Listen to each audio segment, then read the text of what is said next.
Welcome everyone to the City Council meeting for Monday, June the 12th. If we could have a roll call to establish quorum, please, ma'am. David Mitchell. Here. Peg Adamson. Here. Bob Thomas. Here. Christy Kendrick. Here. Terry McClung. Here. Nikki Schneider. Here. We have 6. All right. She stands for the Pledge of Allegiance. Got him. I pledge allegiance to the flag Of the United States of America and to the republic for which it stands, one nation, under God, indivisible, with liberty and justice for all. All right. Get a motion for approval of the agenda. So moved. Second. Got any additions? Yes, sir. I've had several requests for us to possibly talk about the city in relation to the Paris Climate Agreement. You want to put that on? What? What was that? I'm sorry, I couldn't hear. The city and our relationship to the Paris Climate Agreement, if we choose or not choose. Second.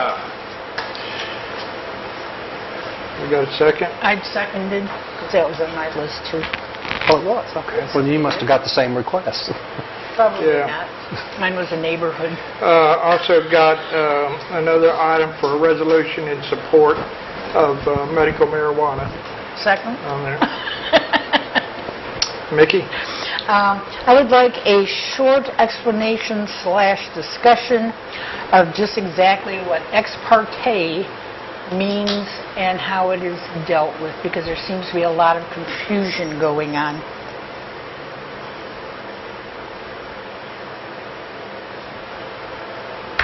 You going to second?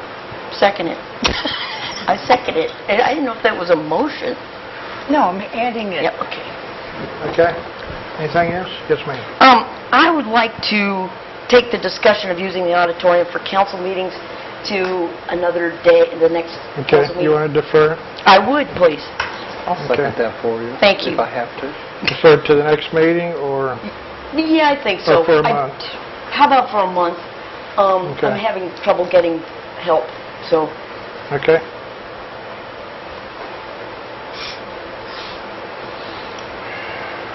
Anything else?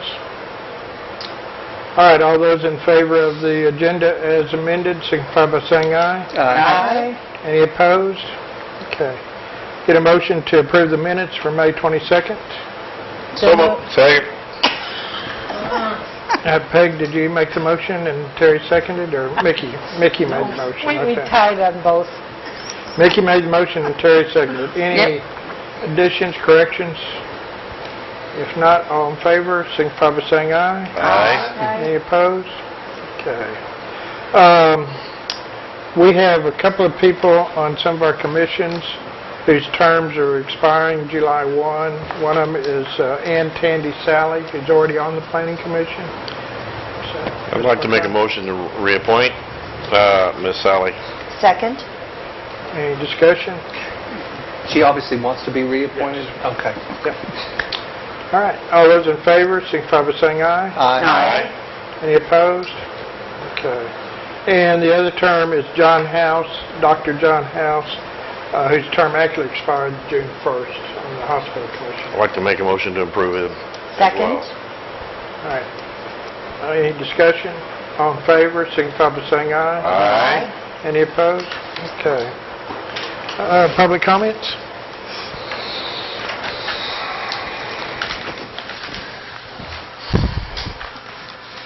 Bob Jasinski, 46 Hillside Avenue. I'm here to discuss revisions in the code, which I understand is a topic that's going to come up in the following weeks and months. I'd just like to give my opinion that what we shouldn't do is revise the code. What we should do is restore the code to the way it was originally written by attorneys who supposedly knew what they were doing. And I'd like to give you a couple of examples of what happens when you turn over revisions in the code to a group of people in planning who did not take legislation as a course in college or in law school. As you recall, years ago, they decided that the term living on the premises for bed and breakfast or on-site was too ambiguous, and so they had to revise the code, and had to revise the code to say the owner or manager didn't have to live in the premises. How do you like that for a revision on an ambiguity that said We thought this was ambiguous, that they had to live on the premises. The other problem that came up several years ago was the so-called weekly rentals, where they said that was an ambiguity or an exception or a loophole in the code, notwithstanding the city's attorney's opinion of the fact that these people were misreading the code as to the regard to whether or not somebody could rent weekly.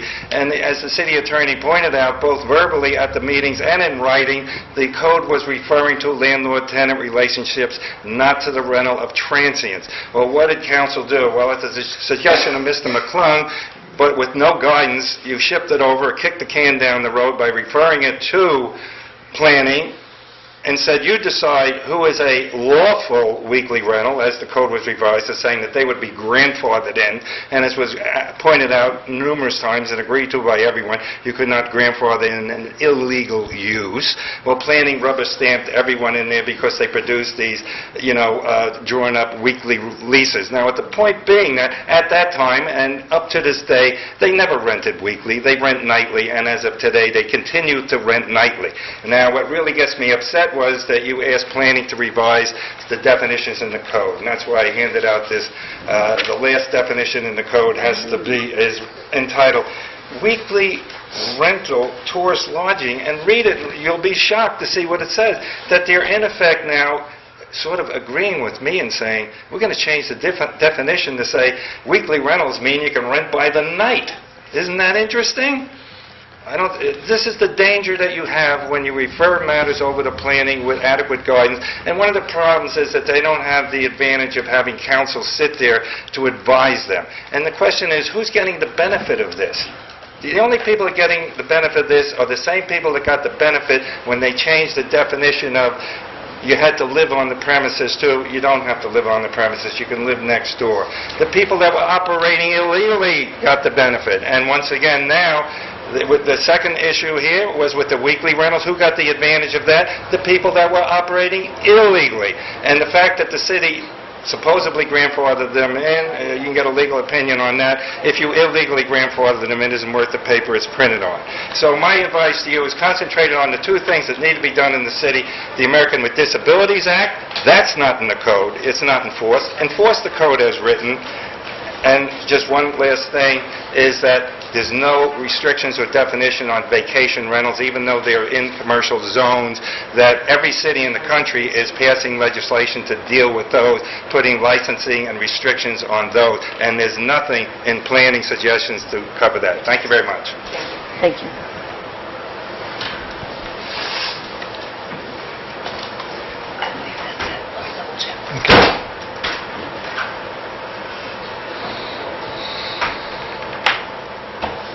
Years ago did we do those? And I was on planning at the time, and no, it was not simply a matter of they didn't have to live on the property. They organized for That's it? Okay. That's it for the public comments. Under new business, we have some people here. Marvin Park is wanting to make a little presentation on medical marijuana dispensary for Eureka Springs. You want to come up, Marvin? You want a motion to discuss, too? Get a motion to discuss, please. Yes. Second. Sorry. Thank you. That's all right. Want him to be legal. Ladies and gentlemen, this is Ronnie Ratliff. He's my business partner, has been for years, and he's going to start us off, and then I'm going to be very brief. Thanks for having us tonight. Quickly how we got here and how we got to this point, then we'll move it about the dispensary.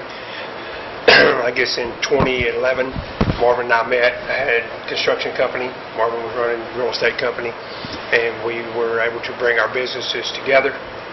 He and his wife took me in. I'd been divorced, I guess, about 3 years at that point, so some home-cooked meals were really appreciated, let me tell you. In 2011, we joined forces with R&R Custom Contractors, and we've been running since. When the issue came up last year of medical marijuana, I think we saw it a little differently. We weren't quite eye to eye. In January, it came up in a business meeting with our company. What about this? What do we look at this? And we began to really delve into it. First thoughts were cultivation center, and then naturally to a dispensary. We put down the things that we do good on paper. What's our strong suit? What's our business? where we've been able to go in the last 5 years, and we decided to step a little further into this. I took over the construction side full-time. Marvin's been working on our medical marijuana full-time. So it's helped us to put together a pretty strong team, a group of not only law enforcement, but medical professionals, attorneys to sit on our advisory board, professors from the university, people that have all come together to help us bring this about. But we want to take a minute tonight to tell you what we think it will mean for EUREKA and tell you what we think. We have some numbers if that's what you're after. At this point, I don't think anybody knows. I think there's a lot of fluff out there on the numbers, so we're going to be real careful and way conservative with what you may have already seen at this point. We're not going to do it. And I'll turn it over to Marvin and let him tell you a little bit more about it and answer any questions. All right, thank you, Ronnie. I brought a little handout. I don't know who needs what. Tells us a little bit about us. Ronnie and I, like you said, started discussing this. I guess probably during deer season, back and forth, and then started having a serious conversation in January, and said, if we're going to do this, it needs to be a business. There's going to be people out there that have more of a recreational approach to this and not the medical side, and that's not the direction we wanted. I voted for the issue, Ronnie voted against it, so we kind of met in the middle on this. A good friend of ours who sells at the farmers market here made the suggestion, well, why don't you talk to the folks in Eureka Springs? I think that'd be a good option. We were looking at that time, we were looking for places to do the cultivation center. We ended up partnering with somebody on that and started looking for the dispensary locations. After taking his advice, visited through town, found an absolutely ideal location, and at this point have settled on a handshake agreement with a local businessman and looking to come to town with the dispensary pending licensure. They have now set the boundaries, and we're in one of 4 counties which will have 4 dispensaries. So I think it would be a good fit both ways. These are good jobs that the dispensary brings. We're talking about jobs that pay well, jobs with health insurance, 401ks, nice benefits package that we're bringing to the table for this. We're not talking about a bunch of part-time, low-paying jobs, because we want to be loyal to our employees and employees to be loyal to us, and in doing so we need to bring a good package to them as well. We've taken a very conservative approach with our numbers, with expenses that you see numbers thrown around in the media that, we're 55,000 patients, 1.5 million people qualify. We're thinking in our population base here, it'll take about 3 years for the market to mature, building up to a base of about 1,000 active customers at that point. The numbers work, and we think we can be successful at that. We're talking about 9 to 14 employees to take care of a customer base like that. Now, if market demands is higher, obviously we have to bring more folks in. We're still weighing the option. The state's going to allow home delivery. That's got to make financial sense. It's got to make a safety factor sense. So that's something that's still on the table with us. We haven't made a decision right now. It's a no. We'll be relying on walk-in. But if it makes sense with the city, with the customer base, because there'll be some folks that'll have challenges to be able to get to the dispensary. We think after that, after the market matures, after 3 years, you're looking at a revenue base somewhere in the $4 million range for the city to be able to pull taxes from, not to mention the payroll at that point. Any questions from the city? Yes. How are taxes collected from a product that's illegal? From a product illegal, from the state level, which our taxes will be levied. The legislature has gone with the will of the people, and allow you to, as you probably know much more about tax base than I do, you'll be able to do sales tax as you see fit. So I mean, I just assume it just would fall under the sales tax as it exists. Is that right? I don't know. Unless we change it, correct. Okay. Will you have a cultivation facility in Carroll County or as well as a dispensary? The cultivation center will not be in Carroll County. We looked at multiple locations. As far as infrastructure, facilities that are already existing is the direction that we wanted to go, because to have to go through a ground break, then you're looking at 9 months to a year before you can start generating revenue. And by going into existing structure, that helps an area economically that doesn't have something going in right then. So that's the direction that we went. But unfortunately, it didn't fall in Carroll County. But that's where we start. That's where we looked first. I don't know, Highway 21 was our first location that we looked. In a large factor, one of the investors came in with land. Yes. Yep.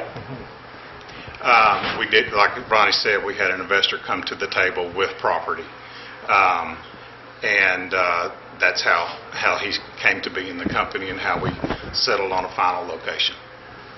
And so it's okay with the state if you have a cultivation facility outside of the county that you would have a dispensary in? Initially, the state talked about having 5 zones for the cultivation centers, but they've dropped that. They've not set any standards as to where the cultivation centers will be located. They did set the 8 zones for the dispensaries. So Carroll, Madison, Washington, and Benton fall within that. I believe they base those on population. Okay. Yes, ma'am.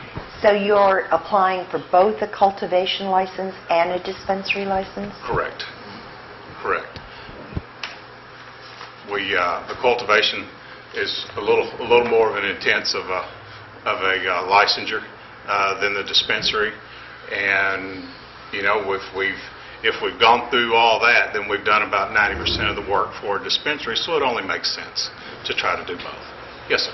So did you base your $4 million on cultivation and dispensing, or No, just sir. dispensing? Strictly, we're on the numbers that I gave you. That's strictly on Dispensing in Carroll County? Yes. Okay. And like specifically in Eureka Springs? Yes, ma'am. Okay. Awesome. Anyone else? Thank you very much. Thank you so much. We appreciate the opportunity to come speak. I love the name. Okay. Organic, I like that. Next item is our ordinance for the no smoking in Basin Park. Get a motion to discuss. So moved. Second. Okay. Looking for it. Looking for it. I got it. Well, I've been playing it. Here we go.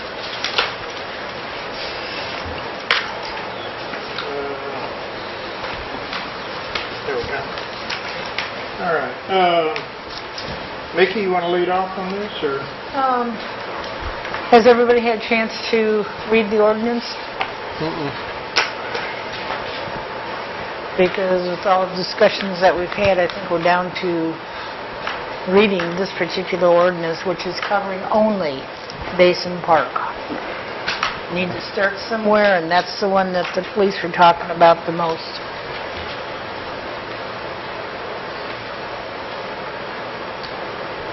I don't believe in taking baby steps on a smoking ordinance that does not protect our babies and children. And this does not cover playgrounds, the skate park, the dog park, Leatherwood Fields, the concession area, swimming area, or our springs or spring reservation. I therefore object to this ordinance. Mickey? Title of the ordinance is an ordinance banning use of tobacco in Basin Park. Let us not segue into any other thing. This is the discussion. We already talked about all the other stuff, and where did it go? Nowhere. So we're starting smaller, one thing at a time. This is the only thing up for discussion is right now, is this good to start with in Basin Park? That's the question. And I'm against it. Fine, but don't bring in all that other crap. It has nothing to do with it. Mickey, David?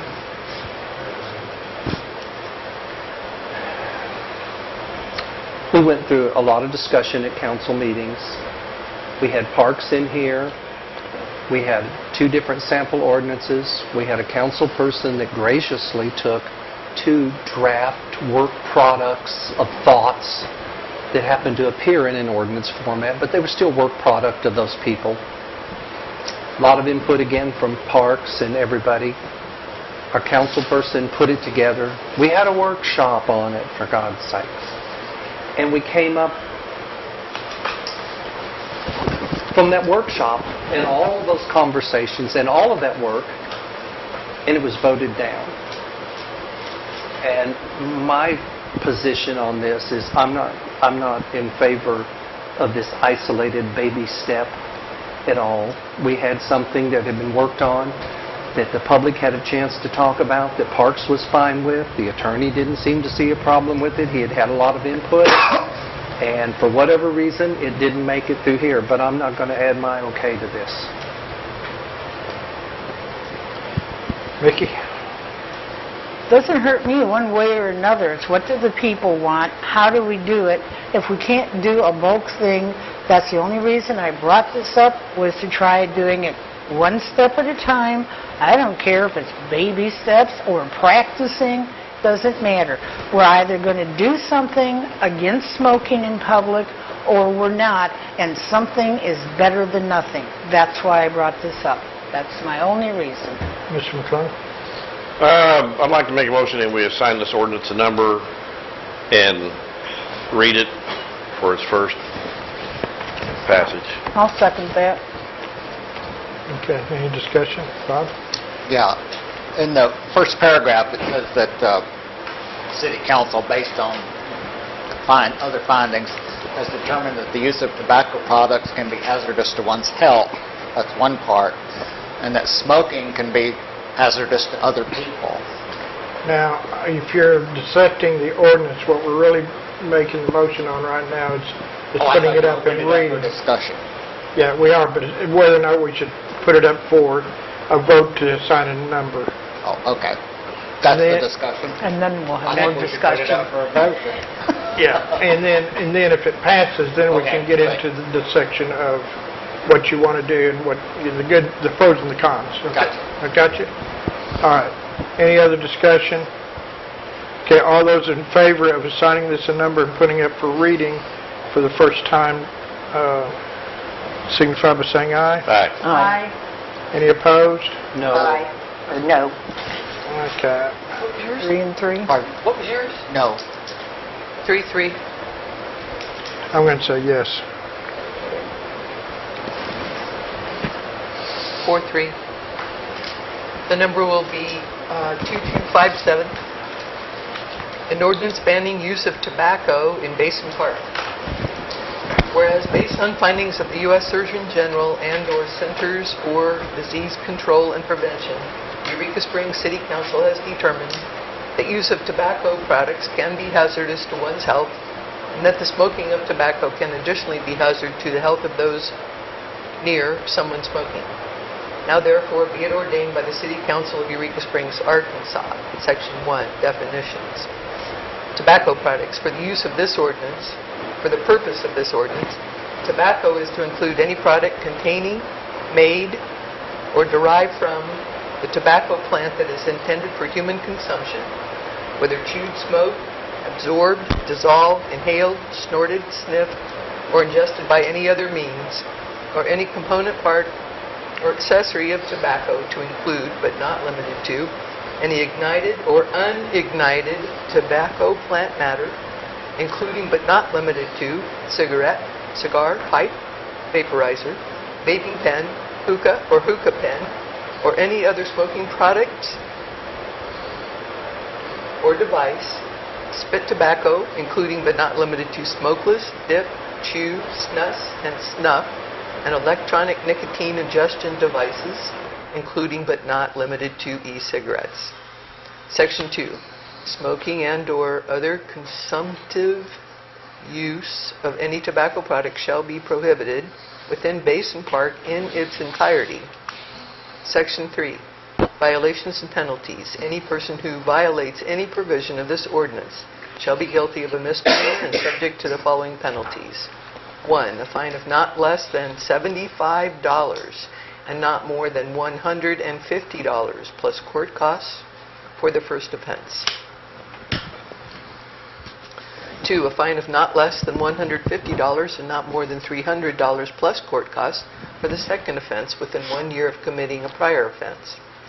3, a fine of not less than $300 and not more than $500 plus court costs for the third and each subsequent offense within 1 year of committing 2 prior offenses.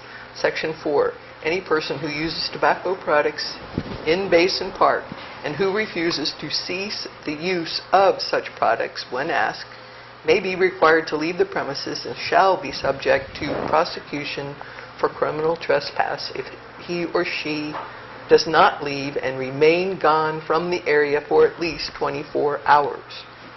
Section 5, the provisions of this ordinance are hereby declared to be separable, and if any provision shall for any reason be held illegal or invalid, such holding shall not affect the validity of the remainder of this ordinance. Section 6, all ordinances and resolutions and parts thereof in conflict herewith are hereby repealed to the extent of such conflict. What's the number?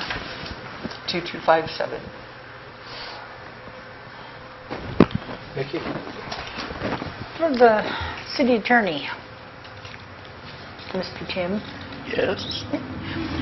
is it at all possible in this day and age to simply have no smoking will be allowed and the fines, and no spitting of anything, be it your saliva or chew, will be allowed? Can we do anything that simple anymore? Or do we have to have all these 5,000 things listed? In drafting an ordinance or a law, the more specific it is, usually the better it is for enforcement purposes. Right, but if we have a law that says, and have it posted all over the park, absolutely no smoking allowed, period, would that not be sufficient? So whether they're smoking a pipe, a cigarette, or one of those stupid vapor thingies, the cops can say to them, I'm sorry, do you not see the sign? The sign itself is not the law. I would suggest that if this is passed, there will have to be signage put up to make it enforceable. Right. But you're not going to quote all this on the sign. The Right. sign will more than likely say no smoking and refer to the ordinance number. Okay. But to actually make it enforceable in a court of law, the ordinance needs to back it up with more detail than the sign. Why? I mean, if it says no smoking and you're... Mickey, it I'm doesn't continuing my matter. question. It really doesn't matter why. I'm continuing my question. Discussion or If they're smoking a cigarette and it goes to court because they get arrested, fined, whatever, how can the court sit there and find them anything but guilty?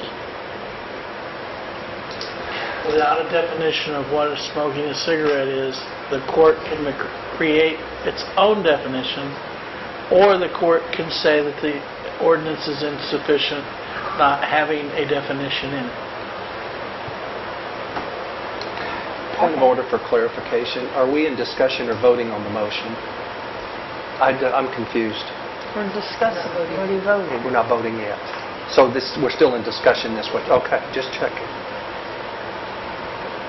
Bob, did you have your hand up? I'm not sure what we're... No, my hand wasn't up. All right. Is there any further discussion? Before we vote, or what? Well, before anybody makes a motion, yeah. Well, there was a motion. I'd like to make a motion that we pass ordinance number 2257 on its first reading. Second? Okay. Ms. Kendricks?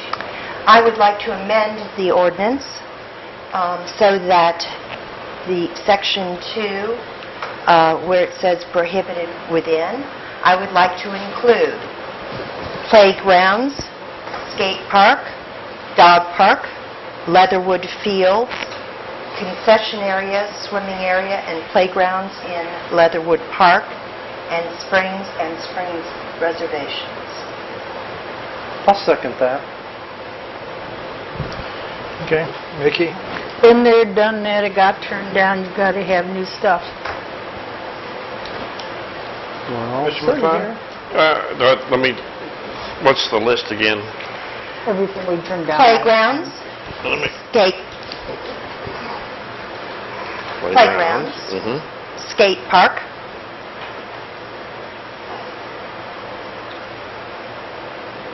dog park, Leatherwood Fields,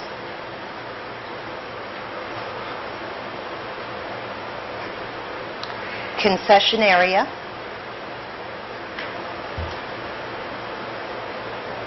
swimming area, and playgrounds in Leatherwood Park.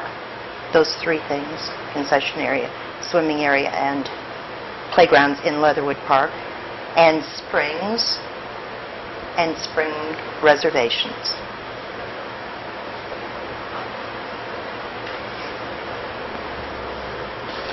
Ms. Kendricks, I've got, the only question I have, when you first said playground, what is your reference to All that? playgrounds on, I guess, on city property. Yeah, it's repetitive.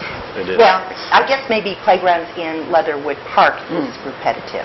There's a playground All requirement. playgrounds that are within our, In city limits, Yeah. that are owned by the city. city limits.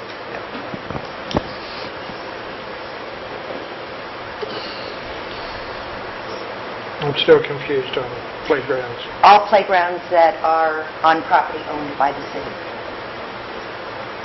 Clear. All public city limits playgrounds. No, I wasn't talking about playgrounds owned by other entities. That's not public. City is public. Mr. McClung?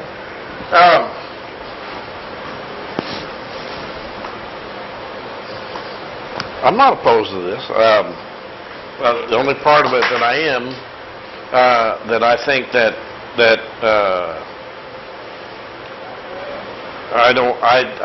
I'm not good with the idea of limiting the use of chewing tobacco. Sorry, I'm just, in those places, most of them, it's fine. The park, it's not. But if a dog's going to crap on the ground, why can't I spit? I mean, it's that simple. Because we pick up after the dogs. Supposedly. Hopefully. I should have raised my hand, sorry. Okay, Bob? I'm not sure, can you do an amendment to an amendment? But I'd just like to say I would have to vote against both of these because dipping and chewing are just private choices and they don't impact the people standing next to you. And Okay, yeah, that's kind of what we're talking about now, it's just the amendment, which Okay. doesn't have anything to do with the Well, I dipping or chewing. Yeah. well, the amendment includes all of the Well, original. actually, I think the amendment is just amending Section 2 Yeah. Mm-hmm. and the locations. So we're not into the definitions of tobacco Okay, products. so it's location only. Location only is what the amendment's regarding. Okay, David. And just a reminder, Bob, I was thinking that would be great to bring up maybe like on a second or third reading. Then it could amend, that the topic of amending based on what you're saying could easily come up in a second or third reading potentially. Oh, but it can come up at the first reading too, can't it? Absolutely. Well, yes, it could. After this one's voted, Right, yes, you that's could. Well, now we're clear that this is a location-only Yes. amendment. Yes. Okay, Mickey? Tim, is it legal to take something that failed passage and add it to a newly started thing? Is that legal? The requirement in order to create a new ordinance is that it has to have substantial difference to it than the That's what original. I thought. And this one is specifically written to have substantial difference. If you want to amend it, it's still going to have substantial difference in my Okay, opinion. so that's what I'm asking. So by amending it with this other part on Section 2? You're still that- safe. That's it, okay, that's what I was asking. Thank you. No, I'm just trying to make sure I understand what everybody's saying. I'm listening. Thank you. All right. What we're discussing right now is the Section 2, amending Section 2 to add, and I'm not sure, I'm still a little, public playgrounds. I should say city-owned public playgrounds. On city property. On city Fine, property. anything like that. Playgrounds on city property is how you got it? On the third round, yes. Okay. Dog parks, Skate park. park, Leatherwood Field and Leatherwood ball fields, Dog parks? Yeah. concession area, swimming area, and playground in Leatherwood Park, and all springs and spring reservations. Okay, everybody understand? All right. There's no second yet. Yes. Yeah, I Yeah, did. we did. Yeah. I did. Oh, thank you. I second. We had a second a long time ago. Well, I'm happy to know that. I was All right, all those in favor of the amendment, signify by saying aye. Aye. Any opposed? Okay. All right, so the amendment passed. Now we're back to discussion of the ordinance. Mr. McClung? I would also like to amend, and I'm not sure how to word it, but the, I don't know if you call it oral tobacco or You want to chew omit? or Just whatever. take it out. You want to omit from the definitions?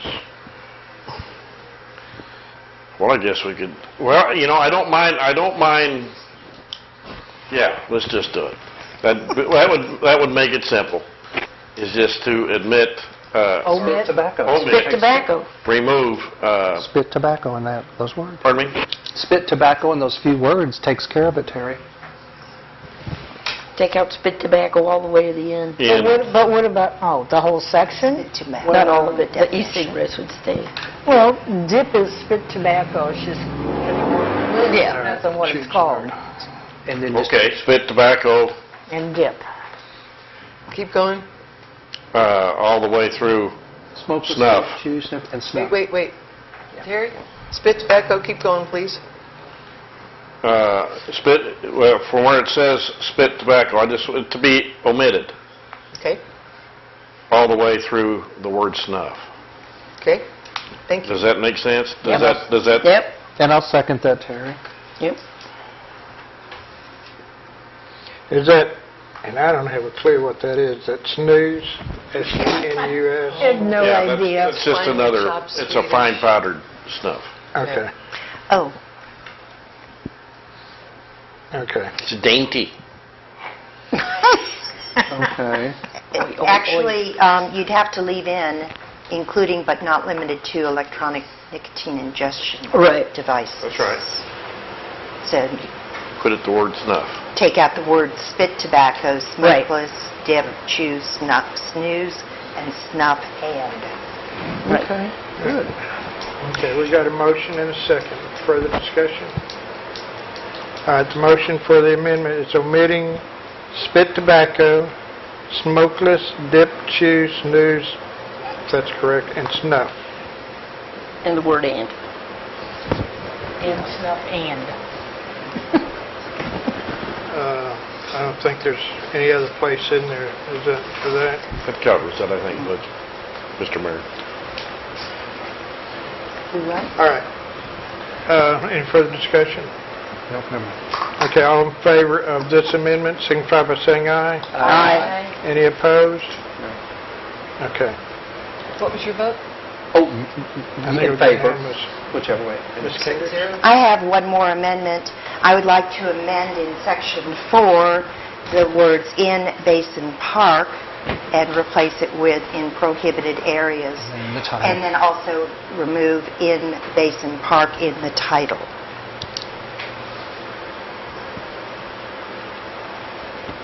I'll second that. Let's see. Mr. Weaver, does the title need to have something? Well, at this point, you chop the ordinance apart. If you do this amendment, to the point it's going to need at least 3 more amendments. 2 more. Boy, Yeah. 3 more. What are they? In paragraph 1, you've left in inhale, snort, sniff, ingest, which you're not going to most likely do any of with a lit cigarette. Well, you'll ingest. Well, we might ingest, but you're not going to... The chewed. But you say an ordinance banning use of tobacco, and that's part of tobacco? That's why you had in there the tobacco product definition, I was all will- the other items that you just took out. I will add to my motion that we remove the words chewed, Snorted and sniffed. snorted, sniffed, or ingested. Where are you? In the third Section line one. of the definition of tobacco products. Number 1. So that, Take out what? it Chew. reads, tobacco Chew. products, Wait, sorry. it will read, starting with the word whether smoked, absorbed, dissolved, or inhaled by any other means. So you're taking out, The words chewed, snorted, sniffed, or ingested. Did that fix it? It helps. I don't think it necessarily I'd defines it. also take out dissolved. Yeah. The dog? Dissolve. The what? Dissolved. What is Oh, that? dissolved. Well, it said dog. Absorbed, and take out dissolved. Okay.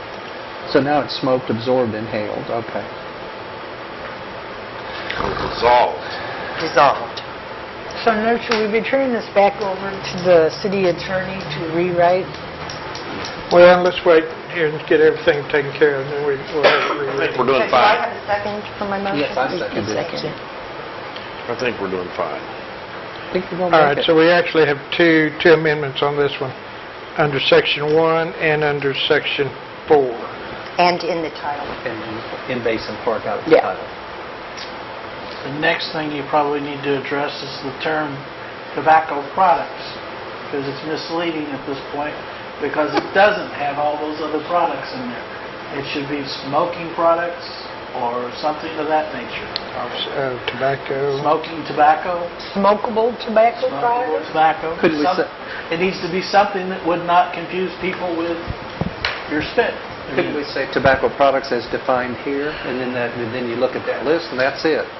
I think that you're flirting with a judge thinking it's overly broad. If we're keeping it to smoking, let's just make it smokable tobacco products. Okay. Either that, or you want us to save that amendment for the second reading? And if you do that, Get it all done at you're once. also going to need to address Section 2 again. Because it uses the term tobacco products. You'll need to change that to whatever you change your... Oh, well, Turn don't we your need to like take out Section 2 anyway, since we're not limiting No. it to Basin Park anymore? No, if you don't have Section 2, you don't have a crime. within Basin Park too. I didn't catch that. Yeah, that's where that was the my element of first the amendment. crime. That was my first Using amendment the- Sorry. that I had. Well, but what I'm saying is Section 2 And then it's down here too. Yeah, Basin Park, we and just that's passed the thing my that covers all of current. it. Well, you took That's that my out. current. You added Okay. those Basin Park's All out. right, guys. Oh, that's right, I didn't write it in there, okay. Okay. Oh, God. Did you, Ms. Kendrick, did you,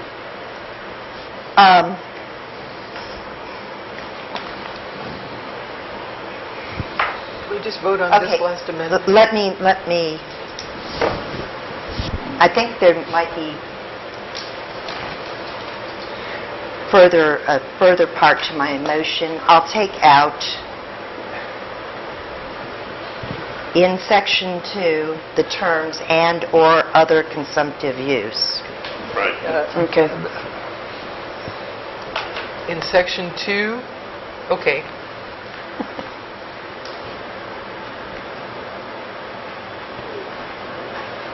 So did we make... But not other? it would read not And/or other consumptive use of. No, not of, not of. smoking of any tobacco Products. products. I will recap my motions. Okay. I withdraw my second then. I move that we remove the word "in Basin Park" from the title, that in the definition of tobacco product, we remove the word "chewed" in the third line, dissolved, add the word "or" before inhaled, remove the phrase "snorted, sniffed, or ingested," all in the third line. And then in the sixth line, we remove the term "spit tobacco." In the seventh line, remove "smokeless, dip, chew, snooze, and snuff, and." Then in section 2, remove the phrase "and/or other consumptive use." And in section 4, state, replace the term Basin Park with prohibited areas. Oh, and also in section 2, remove... Within Basin Park. Oh, I already did that. I'm sorry. Our motion already... The varies, you gotta list them. Okay, let's say in areas, we already listed them. So areas listed in section 2. Okay. I'll second that. What did we do about the title, the tobacco Wait a product minute. title? We haven't done anything, Vicki? No, the title... Have to. My motion is that we remove the words "in Basin Park." Mr. Weaver? I would suggest that if you take what you're doing right now, that you do not remove the words "and/or other consumptive use," for if you do that, then the words that you are leaving, in addition to "smoked" in number 1 in its definition, mean nothing. That makes I don't Okay, agree may with I that. ask this question perhaps? I don't know the answer to this. When you use a vaporizer, vaping pen, hookah pen, are they not ignited? No. No. An e-cigarette does not get hot. Is it a That tobacco? pen is hot. It's a tobacco product. And a vaping pen has a battery, and the battery heats the oils. They are But inhaled. it's ignited. The tobacco. Okay. You need the word inhaled. Then I will add to that, instead of saying "and/or other consumptive use," I will add, and I welcome any additional words, "and vaping or use of a hookah or hookah pen." Why don't we just not take anything out of section 2, that one line? Why don't we just leave that one line in? Wait a minute here. Okay. I think we're getting real confusing on this. Okay, Ms. Kennedy. May I suggest first, I think we have a motion and a second. we do, and may I suggest, Your Honor, that we vote on that and then perhaps go on to perhaps another amendment, so that we don't have too many All right.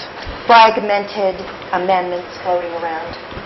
The amendment that I understand is that we're removing the word "in Basin Park," omitting "chewed," "dissolved," inserting the word "or," omitting "snorted," "sniffed," or "ingested," and then down the bottom, omitting, is it spit tobacco? Did we already do that one? Yes. Okay. Omitting "smokeless," "dip," "chew," "snooze," and "snuff," and. Okay. At this point, I will leave section 2 alone, and we can discuss that independently. No, do it. At another time, yeah, thanks. You've already, do that section 2. Okay, then I will remove "and/or other consumptive use," But now. Yeah, time being. Thank you. Yeah. that's what I got. And then in section 4, replace the words Basin Park with areas listed in Section 2. Good. All right, Mr. Weaver? When you take out the word ingested in 1, ingested as it's written is part of a phrase. Ingested by any other means. What I'm talking... Any other means won't leave it attached to anything. What I would like to do is pass this amendment, and then we can talk further about more the ordinance. All right. Mickey? I think we need to be listening to our city attorney on the finer things.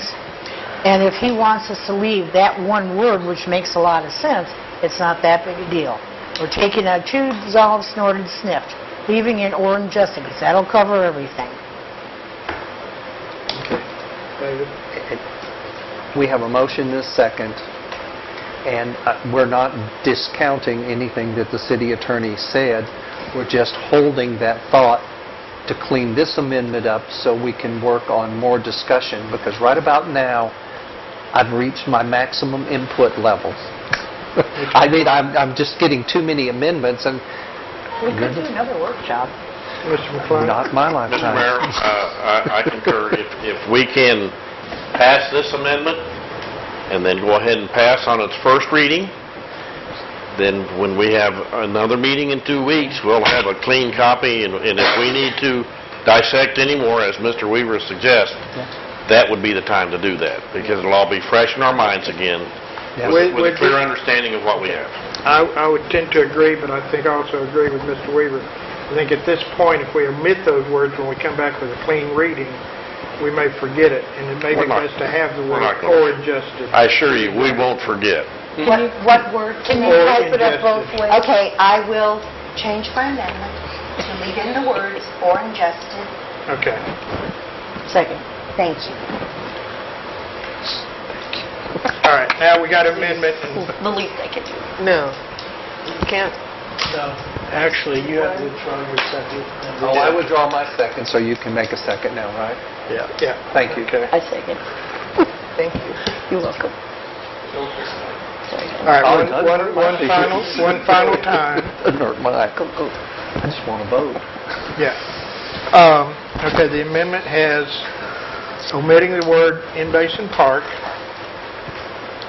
omitting chewed, dissolved, adding the word or, omitting snorted, snuffed, snorted, sniffed, spit tobacco, including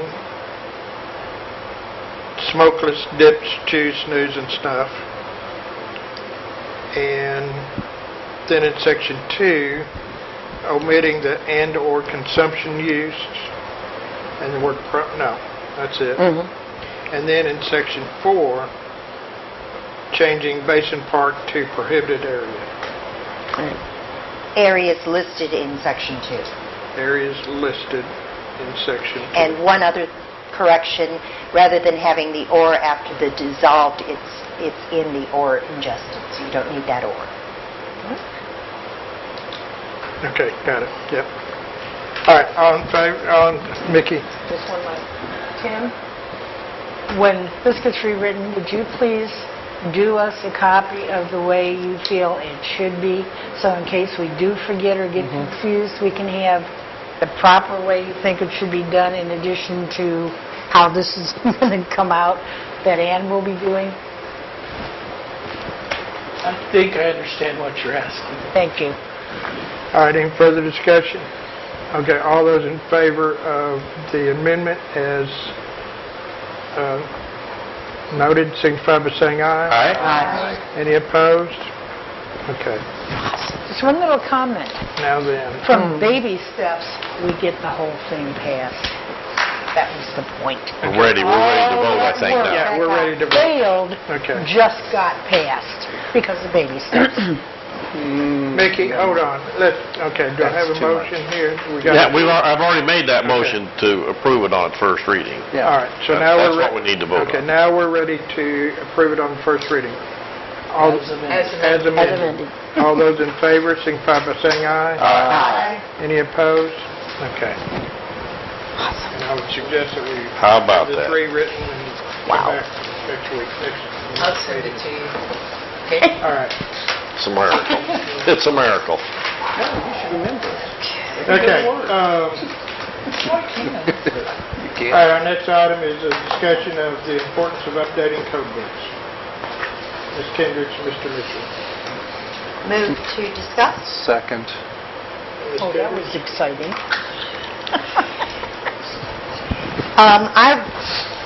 I understand that the code books that are in the possession of the alder people, aldermen, and certainly the Muni Code version of the code that is posted online that the public can get to is out of date. And I'm not sure exactly what the clerk does to keep there's supposed to be 3 code books in her office that are supposed to be kept up to date as ordinances are passed. I would like to have clarification from the clerk on that. I think it is extremely important that the public and the alderpersons have access to an updated code.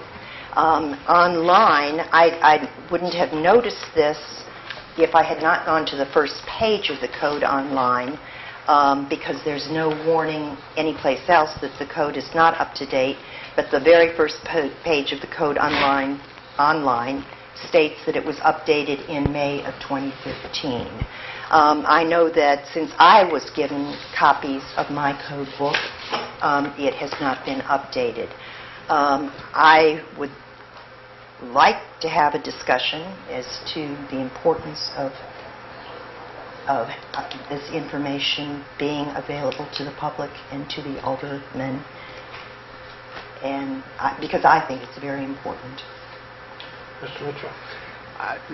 I recall what our city clerk said, and it wasn't by a lack of knowledge or interest or desire on the city clerk's part that it's not updated. It seemed to me, if my recollection's correct, it was based on money. So somebody needs to tell me how much it would cost. So if it's a huge amount and we financially can't absorb it, then we can all say, okay, we'll come up with an alternative or something to make it. But if it's a small amount of money and the clerk needs the money to do it, then I think we ought to allocate that so that the clerk can have the most accurate books for us. I turn it over. Okay. Ann? I'm sure the mayor can confirm that I went in months ago, told him what was on my wish list for the year, and the answer I received was basically what I told you. So, when ordinances are passed that relate to items that will go into the code book, they are set aside and color-coded so they can be woven in. That is an ongoing process. Many council people will take ordinances after they have signed on the third reading, if they recognize that it's going to be in the code book, and they'll put it in their code book. They take it upon themselves to keep themselves updated, which makes sense to me. Some people don't keep track of ordinances that have been passed. I don't know, they go somewhere. To update the code is about $10 a page. The last round cost $800. And as soon as I'm informed that the money is available, I would say within 2 to 3 weeks following that notification, it will be on its way for updating. Can you get us an updated cost to come back to the council with, so the council will know? It will still be per page. When the product is ready to go off is when we'll know what the actual total is. But yes, I can check I to see mean, if it's we still need to know $10 a page. whether it's 800 or it's 8,000. It won't be 8,000. Or whether it'll be 1,500. I mean, some council needs to know It so will they be can less come up. than $1,000. Okay. And Mr. Weaver has something to say. Mr. Weaver? I would like to remind council and anyone out there in the TV world that the code itself is not the official law. The official law is the ordinances as passed, just as they are in the state. These laws that are passed by the state are the official law. A codification is a grouping of that law, and they're often out of date, sometimes for months on the state level even. So what's going on here is not that unusual. 2 years is unusual, but it's not unusual to think that ordinances don't get added to the book the same day they're passed. Right.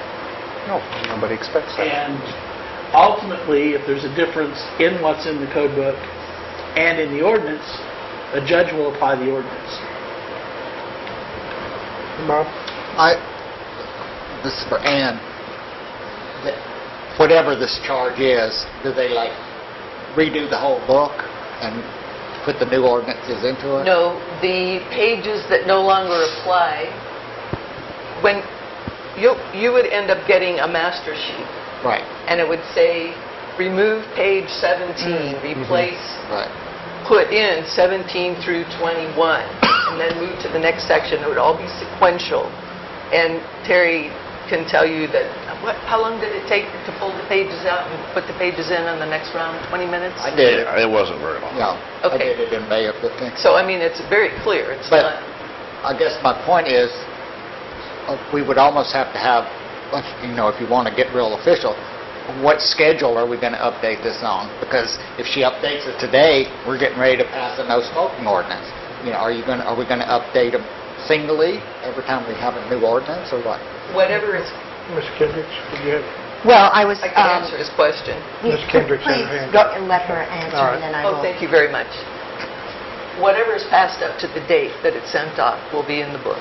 Right. And then on the next round, from that date forward, will be picked up. That's what I'm saying. We would have to specify quarterly or whatever. No. Nope. The person who takes care of this, who has been taking care of this Right. for 6.5 years, when the green light is given, sends off what is ready to date. What has been passed and approved to date. Right. Who gives the green light? The money people. Well, that's what I'm saying. That's what we're talking about. Right. All that's needed, rather than a cross-examination of the process or how many books you have, or... Yes, please do this. Happy to do it. Ms. Kendricks? Will this update Muni Code online as well? Yes. Okay. And I would like to point out that that the state law states of city codes, the code shall be admitted in evidence without further proof and shall be prima facie evidence in all courts of the existence and regular enactment of each particular ordinance contained therein. So I do think that the code is very important. I also would like to address the timing of the updates, and I agree that we should consider setting up a schedule where the code will be updated on a regular basis.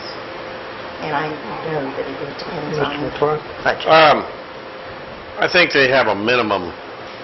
If you don't have so many pages, I think you get bounced pretty heavy on the price. I think that price changes, and I think that's why the delay is usually there. Now, Ann can probably qualify that a little bit better. And the other question I had was for Ann, and it has nothing to do with other than I just was curious as the time frame from when they're ordered, how long it takes to get them in.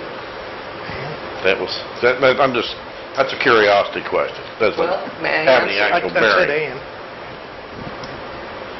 The last time it was done, it came back, it was such a mess. that I realized it's better for me to go ahead and do it and send it off ready to go. Therefore, on the second round of the last update, it didn't take very long at all. It was probably within a matter of a couple of weeks. If I ask them to help me, it takes quite a bit longer. But I've learned my lesson. If I want the product to be correct, make sure it's correct before it's sent off. And then backing up to what Ms. Kendrick said, I don't really understand why you feel the need to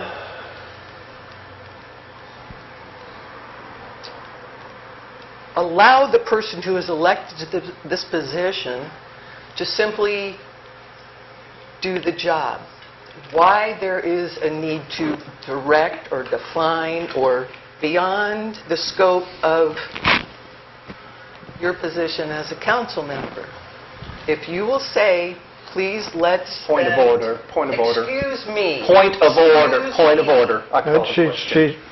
A point of order because this isn't the discussion. We're having a discussion about this, and she's off on a tangent. No, you Point answered the question. No, there were three questions You answered the asked. question. Point of You're order. going into something else. Point of order. I agree with Dave. I agreed with Kendrick Dave. said. You're not. Okay. Do we have any other? This is teamwork. All right. Mickey? Has the cut down on expenditures in the city included cutting out stuff that Ann has to do?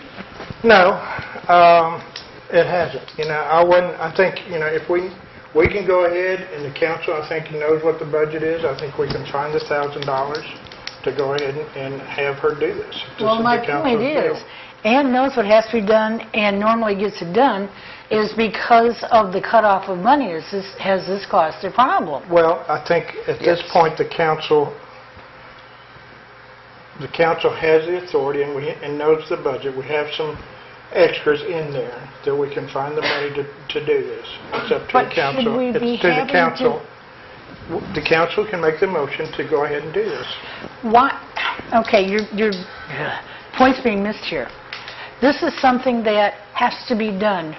Why does there have to be a special action taken to get it Because done? it wasn't in the budget. Why wasn't, I guess is my question. It was one. It wasn't in the budget. So, David? I make a motion that we make an addition to the budget of amount of $1,000 and that the city clerk establish a time frame, a timeline as appropriate for further updates based on their knowledge of what needs to be done. Second. Okay. Bob? Are we adding $1,000 to the budget, or are we saying find $1,000 in the existing budget? I'll clarify that. Find $1,000 in the budget. I don't want to donate $1,000 or something. Okay. Oh, that was a motion. I need to ask a I question. need a second. I got a second. Yes, she did second. In the updating of the code and everything, there's a timetable in which that you do this, and that I'm hoping that timetable is your timetable, not our timetable. It's a budget timetable. It's a budget timetable. Okay. Okay. It would definitely be done more often if my hands were not bound by the budget. Gotcha. Well, hopefully that'll change. Hopefully. And we just gave the motion which allows the clerk to establish, did we not? Yeah. To find $1,000 in the city budget. Well, not you, but council. Mickey? Somebody will. Okay, so let's clarify that even further. You want us to find $1,000 so she can do it now, but what about every time it has to be done? Why aren't we making this part of Well, we will when budget? do the next budget. We'll build it in. We don't have to build it now. I've always believed let's do it right the first time. I don't know. That's it. All right, Ms. Kendricks. I call the question. Thank you. Okay, the motion been to allocate $1,000 to Oops, you had If a... you don't dictate where that $1,000 is coming from, she can't spend it. Or else she's doing an illegal exaction. I will allow that to be taken from my salary. Uh-oh. No. Terry?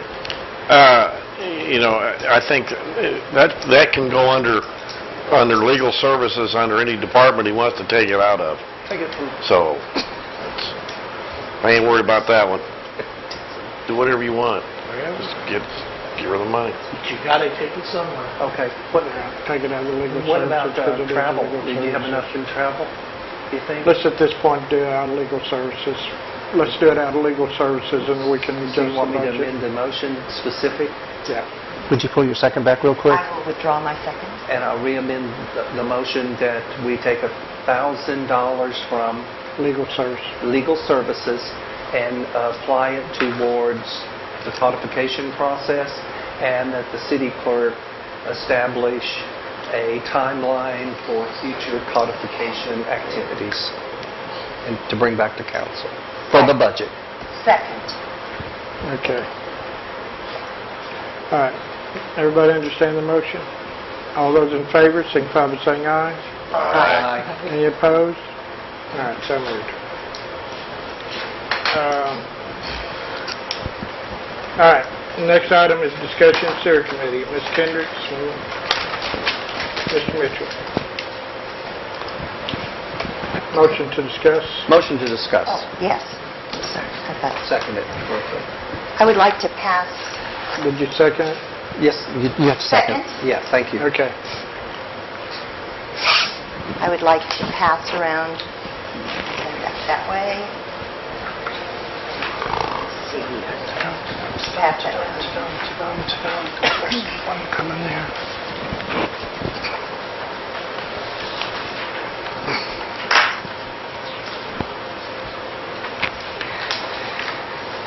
Oh, I guess And this too. gave them all away. Oh, well. Okay. I have passed out to you statutes that pertain to sewer committees and water work commissions, and also water works and sewer commissions.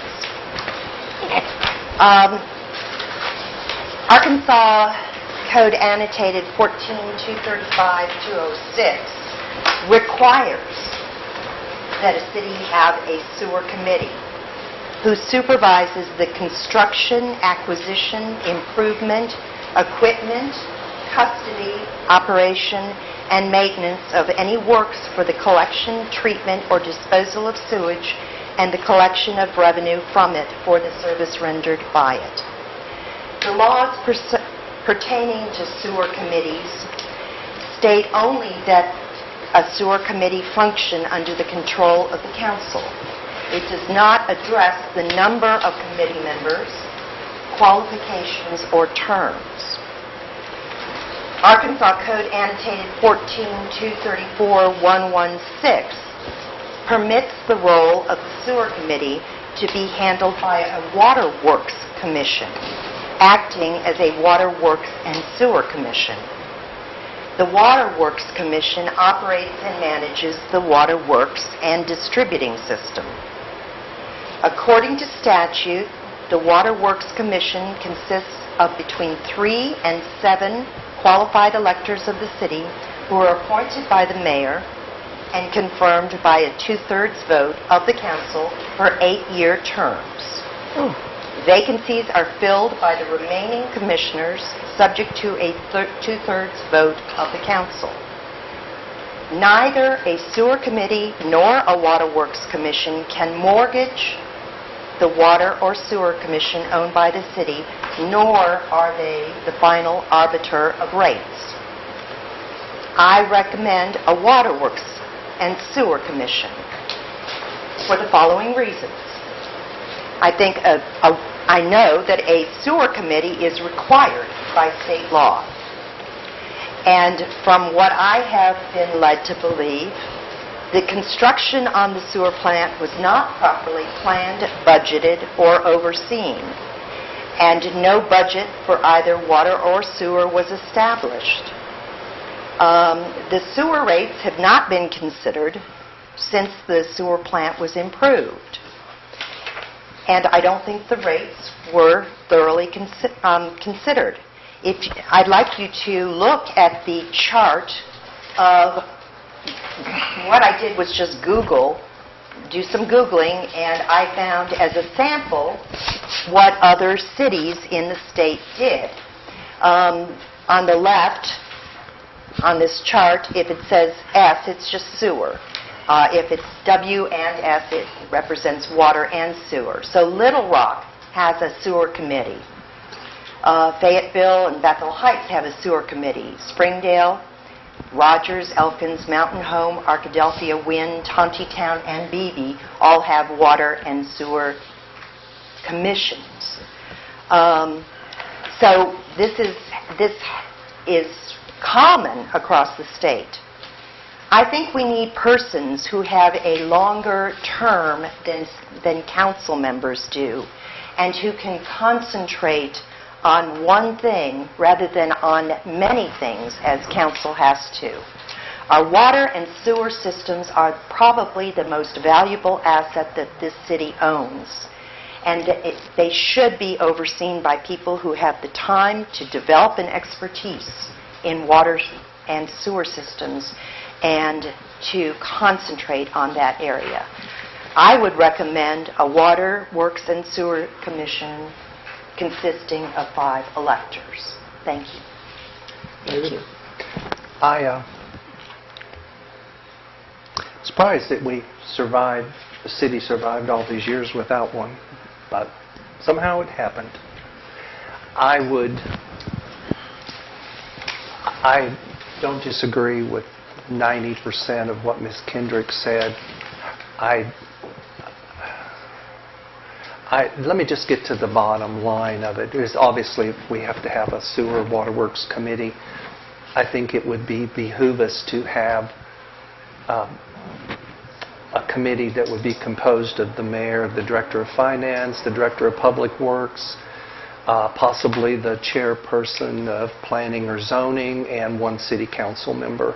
And that would contain and allow that committee to function within the realm of the financial obligations and the expertise of the city. Would be my comment. Vicki? Tim and Ann, between the two of you, hopefully somebody will know. Have we ever passed a municipal ordinance in regards to having a sewer commission? Back in the old days, when things were getting started, there were commissions, and then as the formality of the structure became more formal, that began to drop away. Was it ever... Departments were I know we had a commission at one point. Was it ever by ordinance? Back in the old days, things were not done by ordinance. They were just set up. Thank you. So, in the very first part, Section A, it says through a Waterworks Commission by passage of a municipal ordinance. We don't have one. May authorize the waterworks, not shall. Going on down further, it is the purpose of the section to permit cities, not force them. Down under establishment, it's may create, not shall, and so on and so forth.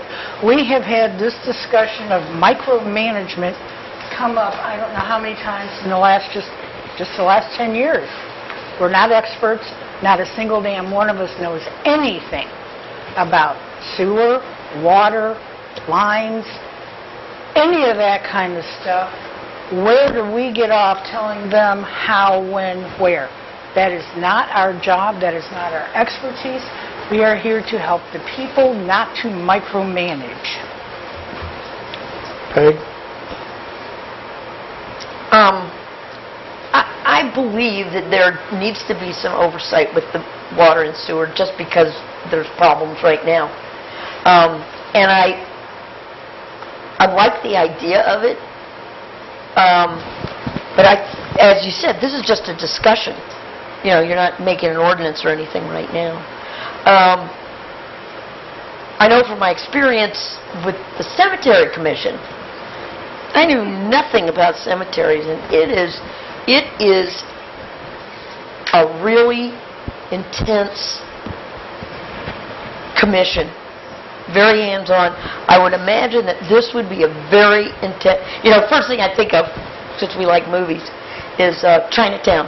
The water and these people and the power and the death and, I'm going into all of this stuff.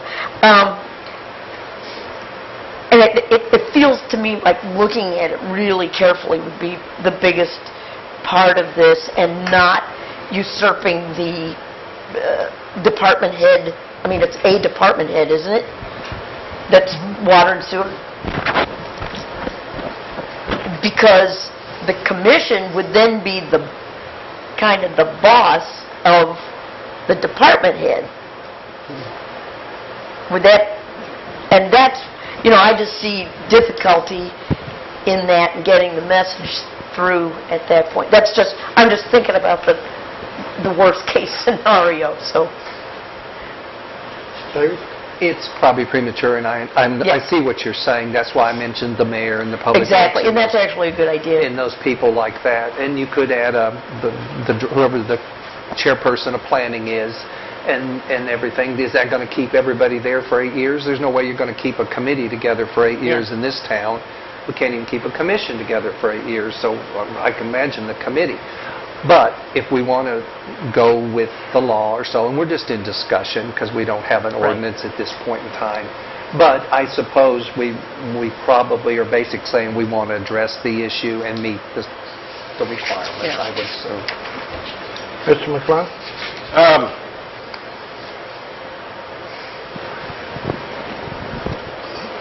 And there's some merit in it,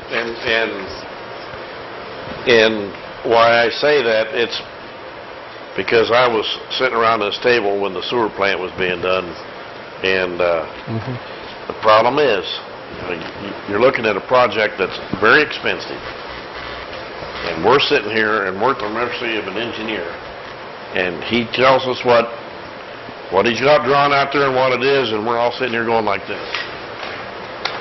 And that's what we got. We have no idea what it is. So a commission, and you've got just basically, the council approves it, but you've got a mayor and public works, and I mean, you're at their mercy. With a commission, you're going to have, if you have to do things like that again, then you've got somebody that's overseeing that, and it's, you can't do it with us. If you're going to have something like that, you've got to have some people on there that know a little bit about what's going on. So that, if you do a sewer project or something like that, and it's out for bid, they can understand what it is. Because if you have only people that are naive about projects of that nature, you're opening yourself up to problems, I feel. David? Second page over of that ordinance, 14-235-207, the sewer committee shall have the power to take all steps and proceedings and to make and enter into all contracts or agreements necessary or incidental to the performance of its duties and the execution of its powers under this subchapter. Number 2, the committee shall employ engineers, architects, inspectors, superintendents, managers, collectors, attorneys, and other such employees as in its judgment may be necessary in the execution of its powers and duties, and may fix their compensation, all of whom shall do such work as the committee. I would highly recommend that people very carefully consider the members of this, because the duties and the powers that the state has allocated to this could very significantly impact the city budget if there is not the correct membership on that committee. And it's not a commission, it's a committee. Just be careful. Different. Yes, ma'am. I would just like to clarify. First of all, we are required by law to have a sewer committee. It says, this is 14-235-206. the construction, acquisition, improvement, equipment, custody, operation, and maintenance of any works for the collection, treatment, or disposal of sewage, and the collection of revenue from it, or the service rendered by it, shall be affected and supervised by a committee to be designated for that purpose by the municipal council. Now, I went further than that. I suggested, it's not a requirement, but it does provide in 14-234-116 that the sewer committee can be operated through a water works commission. So I'm recommending that we create a water works commission that would be expanded to take over the job of the sewer committee. But we have to have a sewer committee according to law. Do you know if Berryville has one? I just looked at Google things. I did not check to I see don't if think there- Berryville has one, nor Green Forest. Just- I know they don't. Bob? Is possibility of having a sanitary board no longer legal? We don't, because if you can have you're saying we have to have a committee. We have to have a sewer committee. I don't know why. Things are not necessarily consistent in the Arkansas statutes, and a couple of statutes after the sewer committee, they talk about a sanitary board, which you may have. That can take the place of a commission or a Well, committee. no, it doesn't really talk about the sewer. Says that So, I just... the municipal council may, in its discretion, create a provide by sanitary. ordinance that the custody, administration, operation, and maintenance of sewage system works shall be under the supervision and control of a sanitary board. But I don't think that takes the place... I just think that's kind of an irrelevant statute Well, because... I would like to know if it's relevant or not, because you're telling us we have to have a commission. We have to have a... I'm no, not I'm sure we saying do. we have to have a sewer committee. You can't have a sanitary board? You can, it would be duplicative. Well, it says... You're allowed to have a sanitary board. You're required to have a sewer committee. Mickey? I would suggest highly, instead of Googling, call state, talk to the proper department, find out exactly what's what, because of the way things get changed. We have not been challenged on this. The rest of the county has not. Most places in the state have not, because I don't remember exactly how it was worded, but yes, things have been changed. If we do have to have a committee, commission, whatever, I would suggest that we take our department head, make him the committee, and his employees.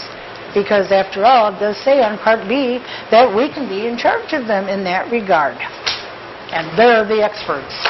Mr. McLean? I would venture to say that if the state looked into it, they would consider the city council as the sewer committee, because we regulate all the fees and everything as it is. And so, I don't think we're in any jeopardy in that respect. But I do like the idea of, on anything that has to be put out for bid, the idea of having somebody, look over things. Say, as we raise this money through these taxes to do infrastructure, and that's what we intend to do, that there are going to be projects that are going to have to be put out for bid at some point.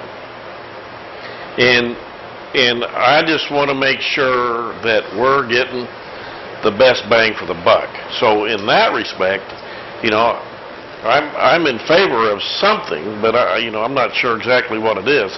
But I don't think we're, like I say, as far as a committee, we represent that sewer committee, because we are calling those shots that they're saying that committee has the authority to do.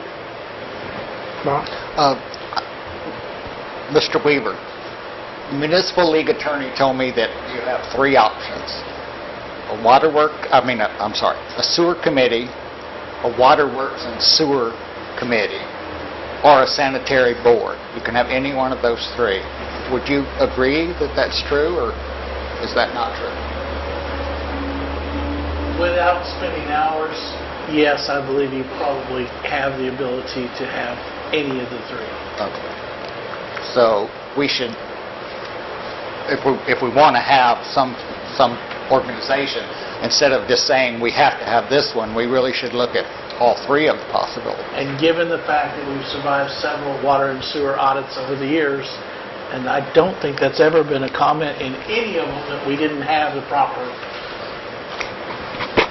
Nobody does in the state. group in place, whether it be commission, committee, or whatever. Good point. Ms. Kendrick? I think that we all agree that we are not experts in sewer and water systems. That further, I would assert that I think we should be looking at water and sewer rates on an annual basis. Not necessarily that we raise them on an annual basis, but that they should be considered on an annual basis. I really feel that we ought, and also the council's terms are 2 years. The Water and Sewer Commission by statute is 8. That gives people time to really learn the subject. And I think that our most valuable asset would be better managed by such a commission. Okay. In your reading of this and your desire for this, what do you recommend of the three that we were talking about? The water and sewer, and the sanitary board? They all sound kind of similar anyway. I think that we should combine the water and sewer into a commission. I think that when you consider rates, that the same considerations ought to be going into the assessment of water rates as we might put into the assessment of sewer rates. For example, as we were thinking about sewer rates, I learned that if you want to discourage consumption, but also discourage industry, you would increase your rates in stair steps. If you want to do the opposite, you would decrease them, or you may want to leave them level. I don't think any of us has the expertise to look at this. I also learned that probably the best way to set sewer and water rates is to assess part of it as a fee based upon the fixed costs of the system, and to add usage on top of the fixed costs. So as they get above the fixed costs, like rent or when you get to actually buying more water, for example, then you would measure people based on the usage. There's lots of considerations that I don't think anybody on this council is an expert in, nor do we have the term within which to become an expert or the time, because we are hitting on so many different subjects. I really think a water and sewer commission could really help the city. Vicki? Where are you going to come up with people to do 8 years for no money? An expert. Because that's what we're talking about. We can't afford experts. And you sat right there and agreed it should be an expert. We're not that. When we do things like raising water rates, whatever, we go through finance, we go through the Public Works Department, we talk with them, we get numbers, we hash those out, and we figure out what we have to do. For someone who was against raising anything for any reason, regardless of how much money the city was losing, it seems a little bit strange that we want to spend more money. We have very, very good department workers, be it finance or Public Works. We have the experts. We are not, and yet we do, like what Terry said, we put things out to bid. When something has to be done, our final decision is ours. They get to do the legwork, but we make the decision. We don't need to have outside experts hopefully, and boy, Eureka does not last for 8 years, stay there, and especially for no money. I'm not suggesting that. I'm sorry. Okay. David? We're doing a lot of preliminary discussion, and it's fine. I just want to go back and touch on one more thing again. Part of what Mickey said, it's going to be very hard to find somebody for 8 years. It's going to be very hard for somebody to stay on there long enough to even gain any expertise. And the most important thing is the powers and duties of the sewer committee and what they have the ability to do. And you better take a look at that page, because do you really want to turn that over? Mm-hmm. Do you really want to turn that over to Non-experts? to people that have no input into the financial viability of the city? Therefore, I'll go back to what I originally said in the beginning. You need to look very carefully who you establish for the committee. I'm not in favor of the commission in tying it all together, to be all honest. I would stick with the very basic, simplest thing possible, which is the sewer committee, and dealing with it. I agree with Christie on a lot of things that should be done. But again, if we've gone through all these audits and nobody that audits us is really upset, then why don't we just do the KISS principle, keep it simple, stupid, for the rest of us, and let's move on with it. But again, let's keep the authority carefully controlled by possibly the mayor, the director of finance, the director of public works, possibly the chairperson of planning, at least one citizen at large or something. That's fine. That's about a 5 or 6 group people, and that's usually a functional committee. If you get much more than 8, you get into a problem, they say, statistically. So keep it about there, and you got a good balance, and we would probably be safe. But I sure don't want to turn over the finances of the city and allow them to do what's listed here That's and what hope. the council does. That's it. I'm finished. Bob? Oh, I just want to point out that the sanitary board, the mayor is a member of the sanitary board, and then there are two other Okay, then that would work two too. other members. Okay. That can't be city workers Then or elected officials. I'll read more on that so I get caught up. Mr. McClure? I like the little line in here that it says,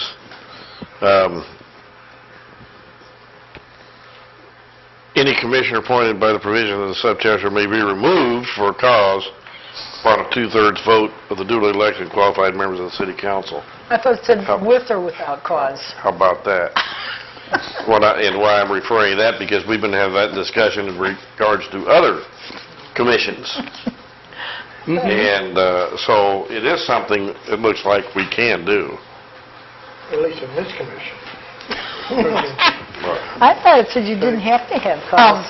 In discussion of this, I know that a committee is a short-term thing, isn't it? In that you had a committee to look into uses of the odd at one time. No, this establishes a committee, and it gives the regulations and the terms, I think. Well, I understand it, but would it be possible, if you're even talking about this, of having a committee that looks at examining the different things of what would a waterworks and a sewer commission have, or a sanitary board, establishing a committee, if you wanted to do that, to look into what works and people who are experts. Call it what Bob said, and that solved the whole problem. The sanitary board? Yes, ma'am. Sure does. I'll call it what Bob said. I'm not withdrawing. I'm trying to get away from that cold mayo. The laws that you're looking at, and Ms. Kendrick said it at the very beginning, are not only confusing, but they're also, some of them are contradictory. When you talk to, and I'm sure, Bob, when you talk to Municipal League, they said the same thing, that there's not some of them, the contradiction in some of these laws in itself, and that may be part of it. And I hope y'all realize that one of the reasons, and it makes note, I wish we had set up a commission when we'd done the plan, although I'm not sure who the experts would have been in town. Even if it would have been the people on this board, we would have still relied on the engineers, who are the experts. They're the ones who design these projects, and that's who you rely on. We may have one or two people in town who are retired civil engineers that would agree to be on a commission for 8 years. I don't know. Maybe, maybe not. That's a long time for these things. But there are also a lot of responsibilities within this, as Mr. Mitchell pointed out. Be careful. I'm not sure what the, I know also, and I mentioned Berryville and Grand Forks both, neither one of them have established a commission that I'm aware of. What I was going to say was Little Rock has a water and sewer commission, but we're looking at 800,000 people. We're looking at large waterworks. Our waterworks we buy from Beaver Lake. We don't have any control of that. We get charged set amounts, and we pass that on plus our profit that we make. The sewer, yeah, I'm not sure what problems we have. Peg mentioned problems with the sewer. Outside of some of the normal problems we have with pipes busting. Yeah. And it's nothing that money wouldn't solve. But I'm not sure where the committee, I can see the benefit of having a sewer committee. I'm not sure, again, even looking at that, they have the authority to hire and spend money. Pick the participants carefully. Without the benefits of the Like I council. said, the people we already have. Ms. Kendricks? According to the whole framework discussing the operation of municipal sewer works are supposed to be financed by their own money. It's supposed to be all contained. And so it's not as if such a committee would be affecting municipal finances, just the sewer. They would just be spending the sewer money. They'd be spending the sewer money, but they would also have to be paying the sewer money. Mr. McLeod? Well, I mean, that's, unless, like ours, they don't have enough money, then who's going to, they're going to pull it out of their pockets? No. They're going to raise We the do. rates. So, we're doing basically everything that you're talking about at this table. Ms. Kendrick? I would like to point, I don't know if anybody's ever really looked at the water rates. The water rates are at this level for the first 2,000 gallons. They go down to this level for the next 8,000 gallons, and then it goes up to this level for the remainder. I don't know what sort of message that is telling anybody. Are we trying to conserve? Are we trying to Now, encourage? Ms. Kendricks, we're talking about a commission and Well, I committee, am. not water My rates. We talked about water rates about 6 months and a year ago. My point is that I don't think the council is looking at our systems on a regular basis like they should be, and I would think that a commission would do that better than the Our council. public works director, our finance director has usually usually every 2 years comes back and recommends water rates increases. So we do look at this. Question. I don't know how much more we can discuss there. I don't think there's any motion. I think, Well, I agree with him in the discussion. And further, okay, well, it'll come back. Well, it's a lot to digest. it is. It's a lot to digest. Move off it. All right. Let's see, our next item, and I'm not sure which one came first. I guess the Paris, is that the next Motion to item? discuss. Or the resolution for the marijuana? What David added was first. The Paris? Yes. Okay. Just a thought, because the mayor in Little Rock and some other cities across the country and all, and states, have expressed their mayor or by some other form their agreement with the Paris Climate Accords and the support of that. It's nothing going to be formal, or it's just by whatever mechanism, be it a resolution or something, that the city would potentially look at taking a stand of agreement with what was dictated in the Paris Climate Accord. And the reason I bring it up is that I have surprisingly received an awful lot of input. Yeah. Would you like to make a motion that we... Yes, I make a motion that the city draft a resolution in support of the Paris Climate Accord. Second. Okay, do we have any discussion? All right, all those in favor of having a resolution drafted in support of the Paris Climate Accord, signify by saying aye. Aye. Any opposed? No. All right, 5-1.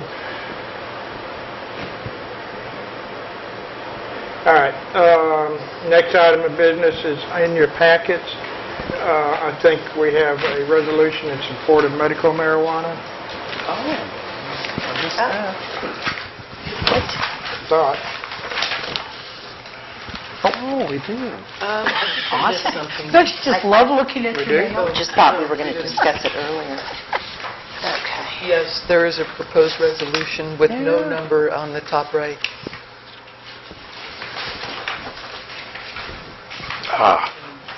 Motion to discuss. Second. Okay. As noted, we've had two tonight, and then, of course, 2 weeks ago, we had an excellent presentation by some other people, and I have been approached by a couple of other people that are interested in submitting an application to the state, and I think even Ms. Kendricks knows of someone that was going to be submitting. So basically, this resolution, it just, as I think came from the last council meeting, talking about us not necessarily endorsing any particular or specific man, because we have no idea who that may be, because it's going to be up to the state. So anyway, that's it. So we get a motion You did. He moved, I seconded. to put a resolution number and Make a motion to assign this resolution a number and vote on it for passage. Second. okay, do we have any further discussion? Okay, we roll call on that.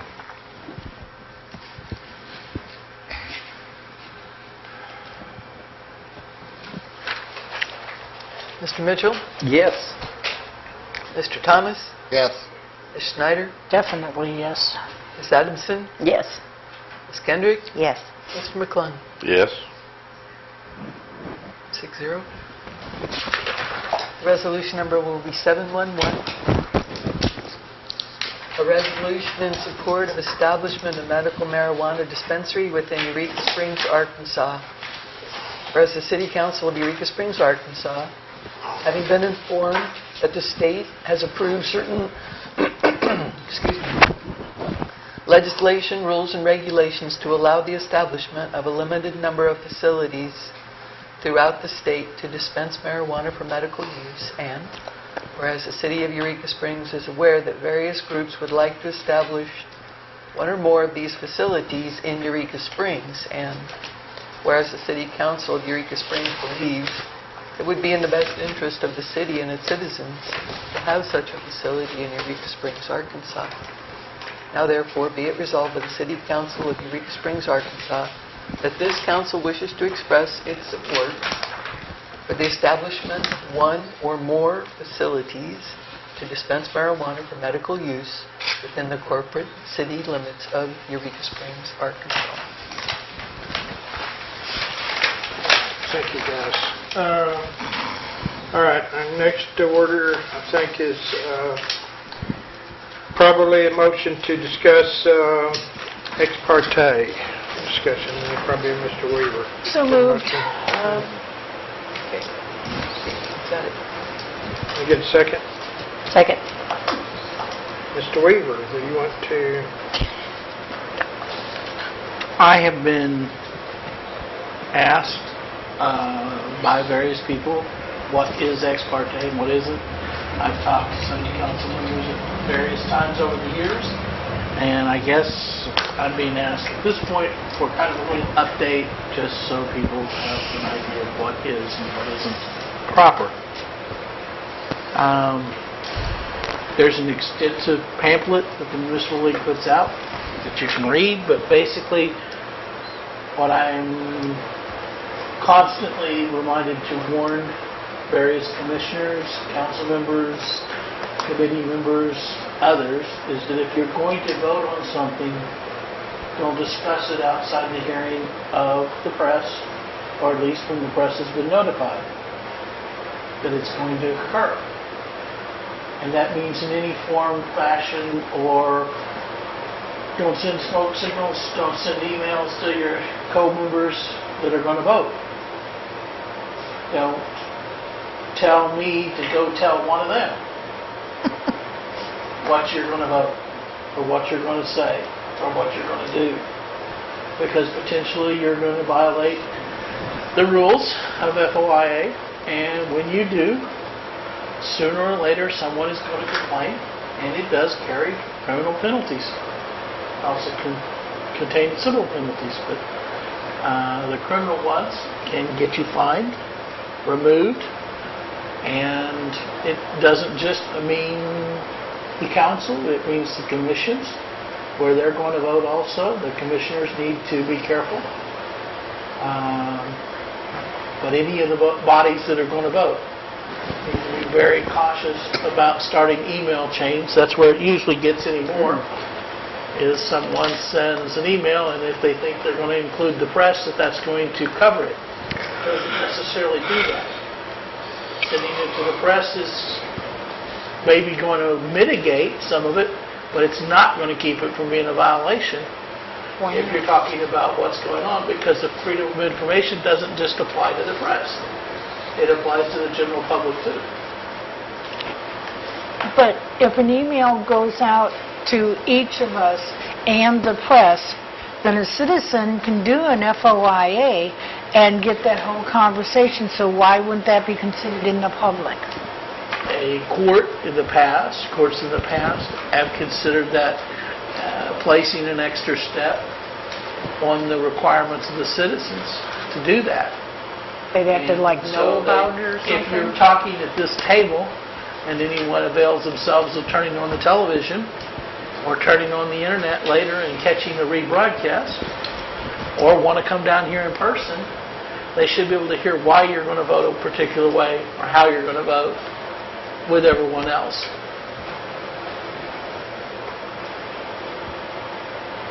David? I have a hypothetical.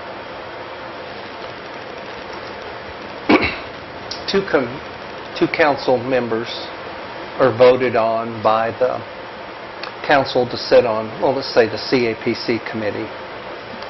And they're on the CAPC, and they have discussions, and they carry on stuff, and they're there as council members elected to be a commissioner on the CAPC. And they carry on discussions back and forth. And in those discussions, they realize that something maybe need to come to council to be added to the agenda. So one of the council people, let's say hypothetically, asks the other one to second it and put it on the agenda. I think they've already, they're talked about. I mean, they've been talking about it. It was in public, and you're asking to do it on just on an agenda. So is that going to fall under ex parte? If they are on a live meeting, and one of them turns to the other one and says, "I'm going to ask that be put on the council. Would you second it?" In a live meeting, that's not a problem. Mm-hmm. But by an email, it is. If you email them next day, potentially you're flirting with a judge saying you're in the wrong. Even though it's a discoverable. Now, directing that at one of the elected officials that is not a member of the voting can be done. but you're not to direct it to each other, or hypotheticals. Other committees are not to direct it at each other. You have an opportunity at every live meeting to add to your agenda. You do that at the beginning of your agenda, you amend your agenda to do whatever you want, and then at the end you have the opportunity. And you have an opportunity to pick up a second at either of those places, too. So anytime that we've asked somebody else to second something other than when we were at the table, it's ex parte? Is what you're saying? Potentially is ex parte, and it's potentially dangerous in front of a judge. Even when those two people are even in other committees and on commissions and they're bringing the topic? Yes, unless they're at that committee meeting. If they're at that committee meeting, they're in a public meeting. Is that your judgment or the judgment of a judge or your experience? I'm having a little trouble there. Your interpretation or what? It is the warning that was given to me when I started doing this job 14 years ago by two municipal league attorneys. It has been the warning that they have reinforced repeatedly throughout the various meetings that I've gone to over the last 14, 15 years. It is very closely tied to a couple of cases. It is not absolute that your scenario has ever been laid out completely. So the scenario that I gave the example has not been tested. That's your opinion? No, but the warning has always been there. But that's still your opinion. But you're in the public talking about it, which means there's no problem in that regard, because you're in the public. I'm just saying I think it's still questionable. When you have a small town like this where you have to hold a couple of hats, like when I cover for planning when they're too short, I either vote there or here on the same issue. I can't do both. You guys would be on the same commission, but it would be a public meeting. So discussion isn't just between you two, it's the whole group. And because you're going to be coming in here next, they ask you to do it. It's in the public, it shouldn't be a problem. And obviously by the attorney, he says it is. I still am having a problem with the example. All right, Mr. McClung? I mean, if I've ever done it, I apologize. I don't know what's the problem? Keep your mouth shut. Let's go on, let's do something else. I mean, the safest thing is talk about the weather when you meet one of the fellow members of your committee or council. Mickey? Okay, so I know a lot of the confusion that all of us are having is in regards to notifications of issues, items, whatever, with our clerk, our city clerk. Now, 10 years ago, when I was first on council, I was told, email everything to the clerk and do that reply to all. So if it was a discussion that was going to be at the table or had been or whatever, all of us would be participating by replying to all. Now, that was 10 years ago. Now I'm finding out that's not what we're supposed to do when it comes to emails. This is some of the clarification that needs to be done, because I know 10 to 12, 15 years ago, we had a lot of different understandings, shall we say, here in Eureka. I don't know about the rest of the world, but here. And this is what we're now finding out isn't kosher. You're coming close when you do something of that nature to the Fort Smith biscuit case, in which the Fort Smith Commission, they don't have a council, was going to buy or potentially buy real estate of the old biscuit manufacturing plant there in town. And they wanted to place a bid at an auction, and they didn't want everyone else to know what their bid was going to be, so one of them called the mayor, or in that instance, the City administrator. City administrator. The city administrator then called the next one, and the next one, and they knew what their vote was going to be based on how, so that they could place their bid without anyone else knowing it. You can't get away with it by serial using the clerk or saying to the clerk, I'm going to vote this way, and then push send all. Everybody else knows Mickey's going to vote this way, and then the next council member sends one and to the clerk, I'm going to vote this way, and sends it, communicate to all. And so what I was told 10 years ago was wrong. Potentially that was very wrong. Okay. And the municipal league at the time thought, when the biscuit case came down, that it was valid to do it that way. and the municipal league had to take a pretty hard hit. They were... Ooh, they learned, didn't they? They learned. Thank you. Fortunate learned. So we communicate singly to the clerk to reply to her only, or to the mayor only, or whatever. But do not hit reply all. You really shouldn't be hitting reply all if it's something you're going to vote on. Okay. Or isn't it even discuss at table or bring up at table, or is it only a Most of what vote? you're going to discuss at the table, you're going to vote on, or there's no reason to be discussing it at the table. I mean, we can all sit here and talk about the weather, but the weather isn't going to get us anywhere. If we're going to vote on something, that's why it gets discussed. Okay. Thank you. All right, anything else? Everybody clear? Besides me? I've got one little question here. Say you're just thinking about something. Hasn't even come to the table yet. If you think it's going to come to the table. Well, I mean, I don't know if it would come to the table, but it's like, has this been tried before? Like we were talking about the sanitary board or a commission. If I were to go to Mr. Mitchell and say, have you ever heard about this before, like some item that we've never discussed at the table that was going to not even come to vote, but just to ask the question? Mr. Weaver can talk about that, but I think you're walking on thin grounds. Potentially, your best source for something, if you really want to know if something has been, like, discussed before, is don't go to your fellow council members. You have 3 other elected officials, you have department heads. Those type of people would be better asked, because you're not going to violate the rules talking to them. They don't have a vote if it ever comes to a vote. Well, the mayor does. Mayor's vote has been...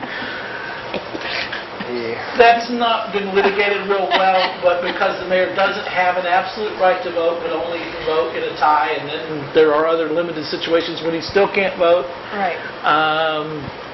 That's probably a lot less of a chance of violation. But your clerk is always a real good source of what's been passed. She's got the ordinances. She knows what's been done. She can look back at her history and tell you a lot of times, the council in 1963 talked about this and decided it was irrelevant. Okay, thank you. So, one last thing. So, you have this discussion or something with somebody else, and it's coming to the council. But what if it's not for a vote? If the topic is there and it doesn't require a council vote, then it's not ex parte. Well, I'm not sure what you would talk about. We'd have to go into the detail, which I'm not going to. I'm using a hypothetical. It's not going to be voted on. It was a topic for discussion, but it was not requiring a vote. It did not require a vote. It's a hypothetical. Okay. I suppose there is the possibility of that if you just want to discuss, Thank you. the best recipe for minestrone soup. I might want to vote on that. Go ahead. Since the agenda is voted on, along with the minutes, and anything that may be passed, that's 3 opportunities to vote. Would you say an agenda item is something that could be discussed by group email rather than going through the process at the table? No. I think that if you're going to put something on an agenda, it really needs to come through them doing it at the table. Or if they want to call up the clerk and say, I propose this, and then someone independent of that calls up. But I would not send out a email blast to everybody else, who else wants to put this on the agenda? Because you're actually taking a vote at that point. Thank you. Yeah. So if the clerk sends it out to everybody, what happens? I would advise the clerk not to send it out to everybody. Thank you. Thank you. So if the clerk broadcast it out, not do it. But not necessarily the person. Thank you. Awesome. Thanks. Okay, any further discussion? And you always have the mayor as a fallback if you want to go to the mayor about having something put on the agenda. He doesn't need a second. Well, okay. That's true. All right, our next item is, we come under now, I think, the unfinished business. First item is the number 1 ordinance to rezone 38 Prospect from R1 to C3. So moved. What are you moving to do? To discuss. We got a, Thank you. okay. We get a second? Second, is this that thing that came from planning that they did? They passed the rezone? Yes. Oh, thank you. You should have a formal ordinance tonight. Yeah. It's here somewhere. I mixed it up. Yes, Ms. Kendricks. Is this just an ordinance to affect what we decided upon in the last meeting? Yeah, that's what it is. Only 38 Prospect. May I just point out that there's a misspelled word, which in this case is relevant, which is the third line of section 1. Quite should be quiet. Yes, it should.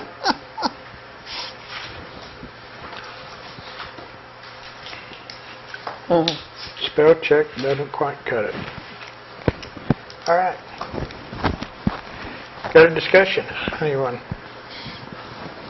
Mr. Mitchell? I'd like to make a motion that we assign the ordinance a number and read it for its first reading.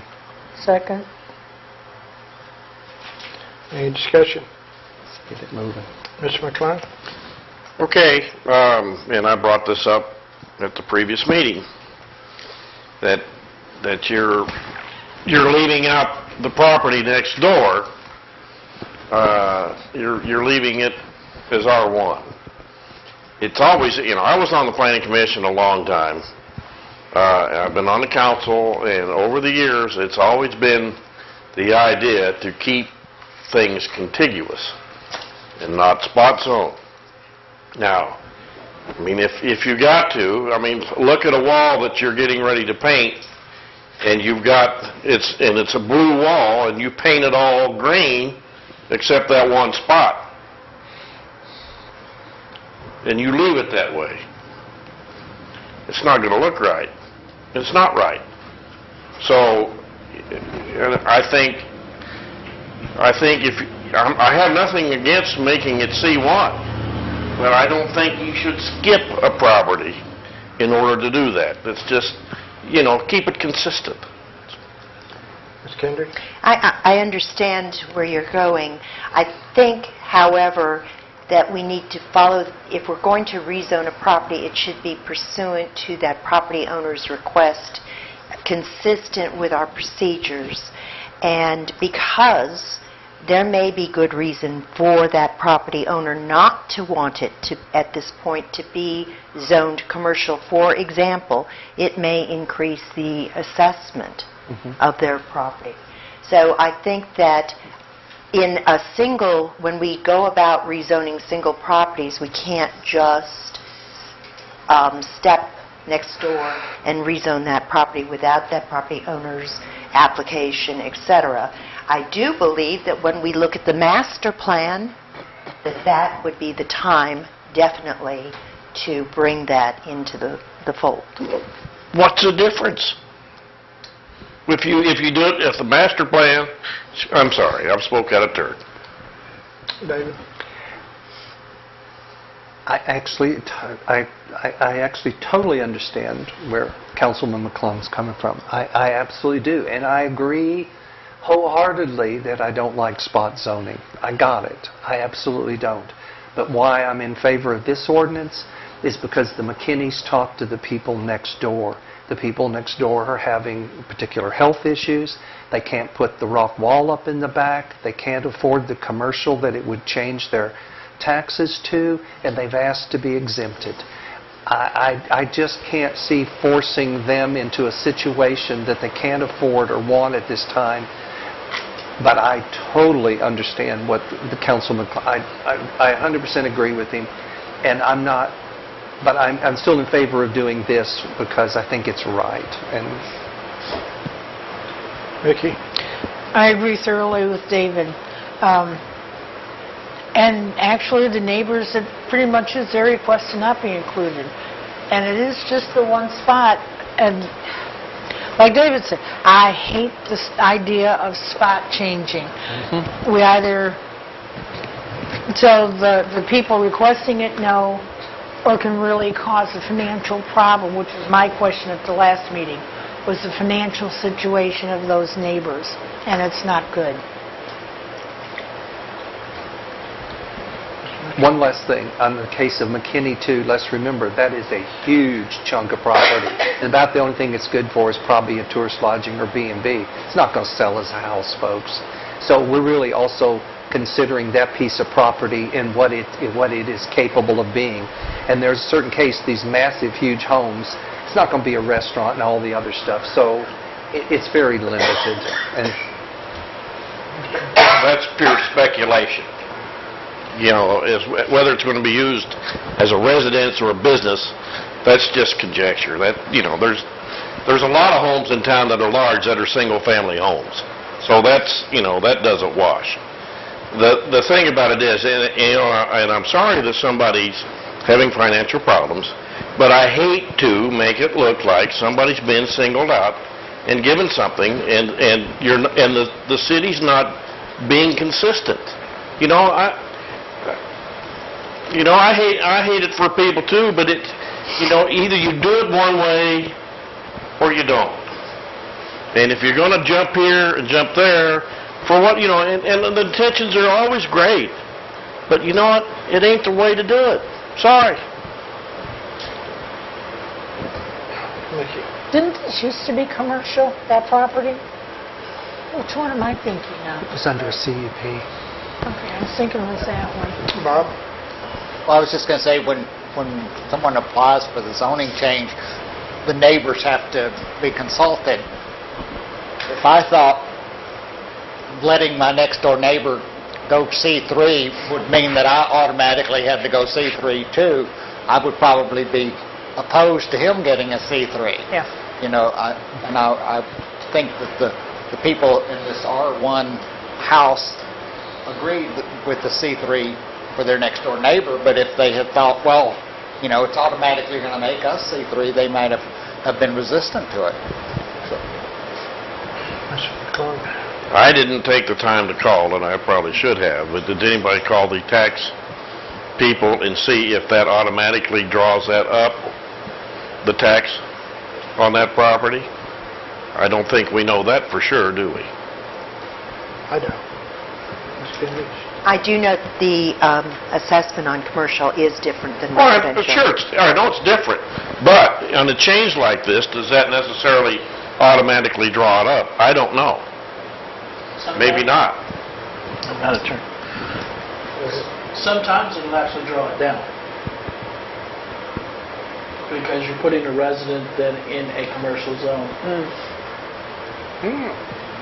Yeah, I'm like Terry, I'm not happy with the spot zoning. I don't believe in spot zoning. I don't think it's right. You all realize the reason that this is being zoned is because of the CUP. Actually, it was grandfathered. I'm sorry. It was grandfathered. Huh? It was grandfathered. Well, It was a grandfathered property, and he lost it. and he lost it. He lost it because he didn't pay the taxes for 180 days. And unfortunately, then there's a time schedule. And so this came back, this is the alternative to granting, besides granting a CUP. I'm not sure this is the appropriate way of doing it. But anyway, Mickey. I'd like to suggest then that somebody, and not one of us, but you or Lonnie or somebody, check on the neighbor's property, find out if there will be a tax increase, if the whole thing will go commercial. Put this off until we find that out, and then go from there once we find out if it would change taxes up, down, or whatever. Is that possible? Sure, it's possible. I'll withdraw my motion then. It's You whoever can always seconded. you can always motion to table the ordinance, Yeah, but Well, somebody I had that needs motion. to I look need to into it. Withdraw it, right? not if she tables it. Okay, I would like to Okay. table this until you or Lonnie checks into it on the tax thing on the neighbor's property. Does that need a second? That needs a second. I'll second that. Now, we got a motion to table the ordinance. You had your hand up, I know. You I want to discuss about totally object to tabling this. We're talking about two different properties. If we want to zone the other property commercial, why are we holding up these people's rezoning? All right, any further discussion on tabling? All those in favor of tabling this? That's extraordinary. We need to Okay. roll call.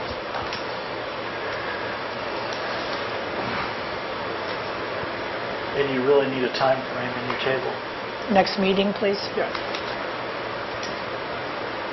With your second. Oh, I'll second that too.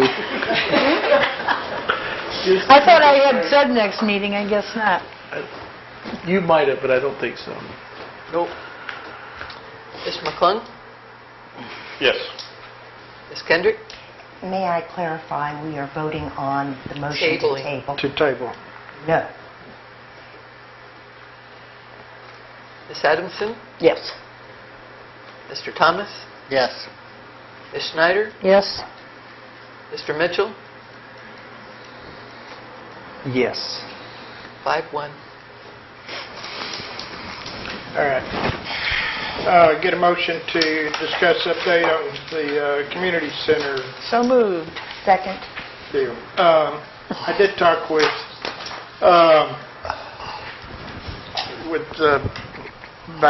people with the on the community board. If we want exclusive use of that, we could have. Let me rephrase this. We could have. If we went over to building 100, which is we didn't go see, but it's basically the other side of the campus. The The other side of the used to be yard? the old elementary school. We can have exclusive use of one of those rooms that would probably be smaller than that room for about $1,000 a month. Exclusive use. We'd still probably have to go ahead and still pay for the update to the bathrooms and stuff like that. You know, I don't know what that would cost. If we are willing to take meetings in that facility, as we looked at, we could probably have it, and again, I haven't verified it with the whole board, but probably $750 a month. Wait a minute, do what? Repeat that last part. $750 a month For where? for the use of that other space that we looked at, The original. Non-exclusive. but not exclusive. And still put the And 20,000. still put the 20,000 in. But it would go from 1,500 to 750. Correct. Okay. Now, Would that still include just the 2 years on the 20,000, or would it be 4 I'm years? sure that would probably be prorated out to whatever Like the... 4 Yeah, years. probably, 3 or 4 years. Yeah, halftime it would go 4 years. Yeah. Yeah. Yeah, so, Now, I will say, since that time, it's also been brought to my attention, and Mr. McClung and I went and looked at there's a building across the street from the hospital that Charles Beard, Dr. Beard has, and he is planning on vacating probably by the first of the year. That's handicap accessible.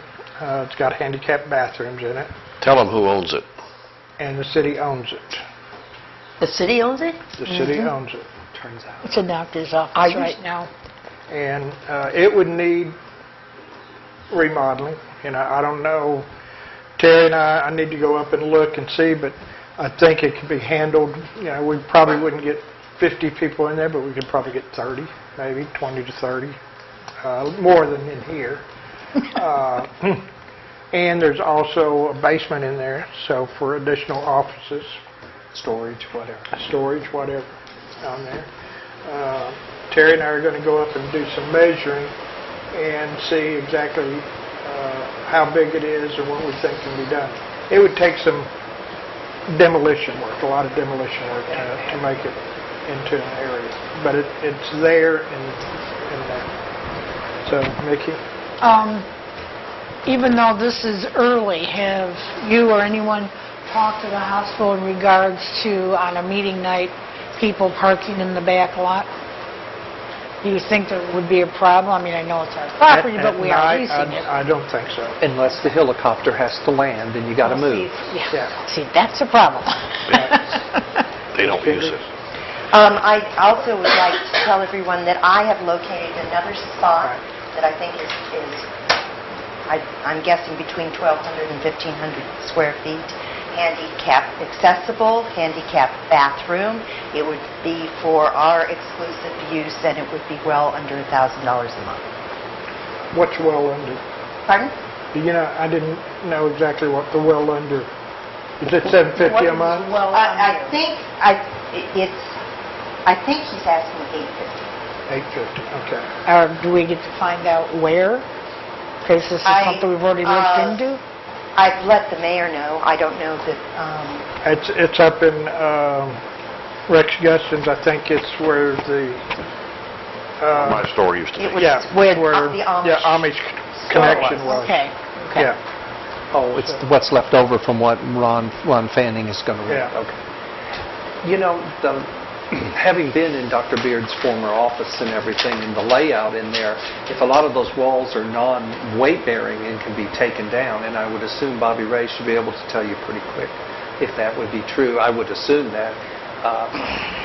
That's a very interesting location. Parking could be iffy, but then again, at nights and everything, there couldn't be any worse than around.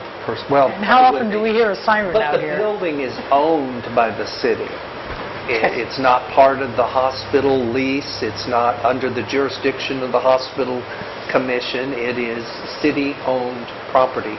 And the fact that basement should be, what, the full width and length of the house? it's not the full, it's not only partial, but partial. it's still a good size basement. 3/4 probably. Yeah, So 3/4. a lot of storage issues that the city has with records and stuff could be solved by that too. So that seems like that ought to be explored a little more. Yeah. Okay. I know Dr. Beard's office too, because my dad goes over too. But I would love to go and, I love looking at buildings, but I'd love to go over there too when you go over there. Is it possible, or is that not possible with another council member? I don't know, I mean, Probably not wise. She's got a building background. I just want to, I don't think she can. I don't think I can, but I could go with you separately or by myself. yeah, All right. yeah. That's all I want to know. One legal issue that I think perhaps we ought to clarify is something that happened with the Hospital Commission in Allegiant was at one point they got into a lawsuit over whether the lease to Allegiance included the home health facility. I would hate to have Allegiant all of a sudden decide that that office was also part of the hospital lease. It's not under the hospital lease. They're aware of that. They want first options to rent the place when Okay. Mr. Beard leaves. So Okay. they're obviously aware that it's going to become available. In fact, that's how we... Anyway, never mind. Go ahead. Anybody else? So you're going to explore it. We are going to go ahead and look at it. And, I may have to get at some point, get a structural engineer to look at it. There are some load-bearing walls, but it can be taken care of with some beams and columns. And you would do that because you don't want to get yourself involved in it, but as mayor, basically. I don't Because care. you could have done it. You could have Well, I just as can easily still- have done it. He can look at it, you can't do it. I can Officially, that's Unless true. he donates all the time. As long as I don't get paid for it, I'll be fine. See? Well, then, free. Oh, you're a good guy. Free, I like that. I think we could approve the contract too. But if he's going to do it free, let's let him do it free. Yeah, we may Don't we may have to pay a civil or a structural engineer. All right. Yeah, but the architect, I don't think we'll have to worry about. Okay. Yeah. So anyway, yeah, that's bring you up to date. We did look at some options, and as Kendrick said, there is another facility available for less money, and it would give us exclusive use to that too. But it is out there by the Amish connection on the east side of town. Way out there. But I think Yeah. the work to be Several miles. done on it would be minimal. Yeah. And it's got a good landlord, I understand too. Yeah. Sometimes. All right. Oh, that's right. That's all I have. Anything else on that? No. Okay. You don't. No, he doesn't have an interest. Okay, I think that takes care of all our business for tonight. We got agendas setting. Anyone? God, no. All right, Peg, you want any comments? Absolutely. Thank you. Yep. You ready? Go for it, sure. I brought flowers from the yard. They're all, I don't know if they're native to Arkansas, but they're sure pretty, and the bamboo is very minimal. But one thing I wanted to bring up was a group of people have gotten together, and they have started the Ozarks Photography Project, or TOP. And this it's being promoted as the state's first national photography contest and exhibition. And it would be for May 13th through 19th of 2018. If you want to enter this show, you go online to something called CAFE, C-A-F-E, and entries are due on September 1st. It's a really great Of thing. 2017? Of 2017, so it's way in advance. This group, nope, the entries are for in September of this year for 2018. But it's really great. It's being based here in Eureka, designed by Eurekans. It's a wonderful idea. They just came up with the title of it today, the Ozarks Photography Project, so I'm excited about it. Why don't you have somebody talk to the Mayor's Arts Council, Okay, I will. so we can also coordinate with them on that. Yeah, it's good. Okay, thank you. Yep. Mickey? I would like to wish my little Marine a happy birthday tomorrow. It's going to be almost antique, 42. Oh, my God. And born and raised here. Happy birthday, Jeremy. That's it. Bob?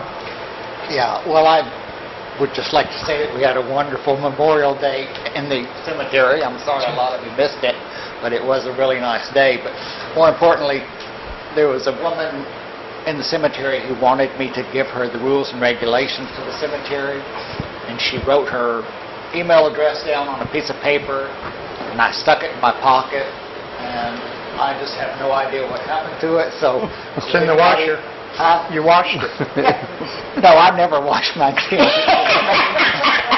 No. That's good. No. But if she's watching, I apologize for not getting that information to you, and if you'd give me your email address, I will get it to you right away. And I forgot one little thing. Don't forget to vote tomorrow. Completely forgot to mention that. Mr. McClung? This is probably on the mayor's plate anyway, but we do have Blues Festival this coming weekend. And also, if we have music in the park this coming weekend as well. Third weekend, I think it's the third. Yes, sir. Third Saturday. So there'll be a lot of good tunes, a lot of toe tapping going on this weekend. Get in it. Be a part of it. Enjoy your town. Nothing. All right. You're right. We've got June 15th through the 18th, Eureka Springs Blues Weekend. With Saturday will be music in the park. What time that starts at 6? 5 to 7. 5 to 7. And then we also got performances going on at the Basin Park Hotel, the Ballroom, the Chelsea's, Event Eureka, Turpentine Creek, Rowdy Beaver, New Delhi, the Cat House, and a lot of other places all around town. So it's going to be a real exciting weekend with a lot of good people going on. And you can check eurekasprings.org for performance details and tickets on there. The 23rd of this month is the Opera in the Ozarks opening for all the opera buffs. If you want to get more music and get some culture, actually the opera is really nice out at Inspiration Point. We're going to be having another meeting beforehand, but I'm really excited. Our department heads are really excited. July the 2nd, we're going to have fireworks out at Lake Leatherwood. 9:30. We're going to have parking in town, free parking up at Plainer Hill and the Transit Center. Also, I think out at Pine Mountain. So you can park there and ride out to Lake Leatherwood. Free trolley transportation to and from the Leatherwood Park from 3 to 11.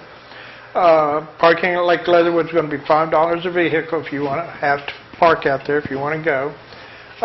And also special parking for church vans and buses. We'll have food trucks and vendors, including some, I understand the church groups are going to be making a lot of pies, so there's going to be a lot of good food out there. And awesome fireworks. And I'm really excited. The CAPC and the parks are cooperating together and putting together funding for this first time in quite a while. So we're excited about this. And again, it's made possible from the parks and CAPC. I have a procedural question I'd like to ask Tim. Okay, did you have something? Did you want? Yeah, if you were done. Yeah. I just want to say this ordinance for no smoking in Basin Park and expanded thing, that was the most awesome process for me to witness, and I really appreciate it. Thank you. Okay. Okay. Does calling the question require a second and a vote? It does require a vote. I'd have to look to see whether it requires a second. Would you be so kind? I'll look. Thank you. I don't think it does require a second. I Did we believe give a it second? does. I've researched it before, but Yes, since I'm sure it's Mr. true. Weaver is never the city done it. attorney, If it does, we've never done it. well, Oh, sure. Yeah. All right. there are good reasons for it to require a second All right, vote. get a motion to adjourn? So moved. All right, all in favor? All right. Thank you all.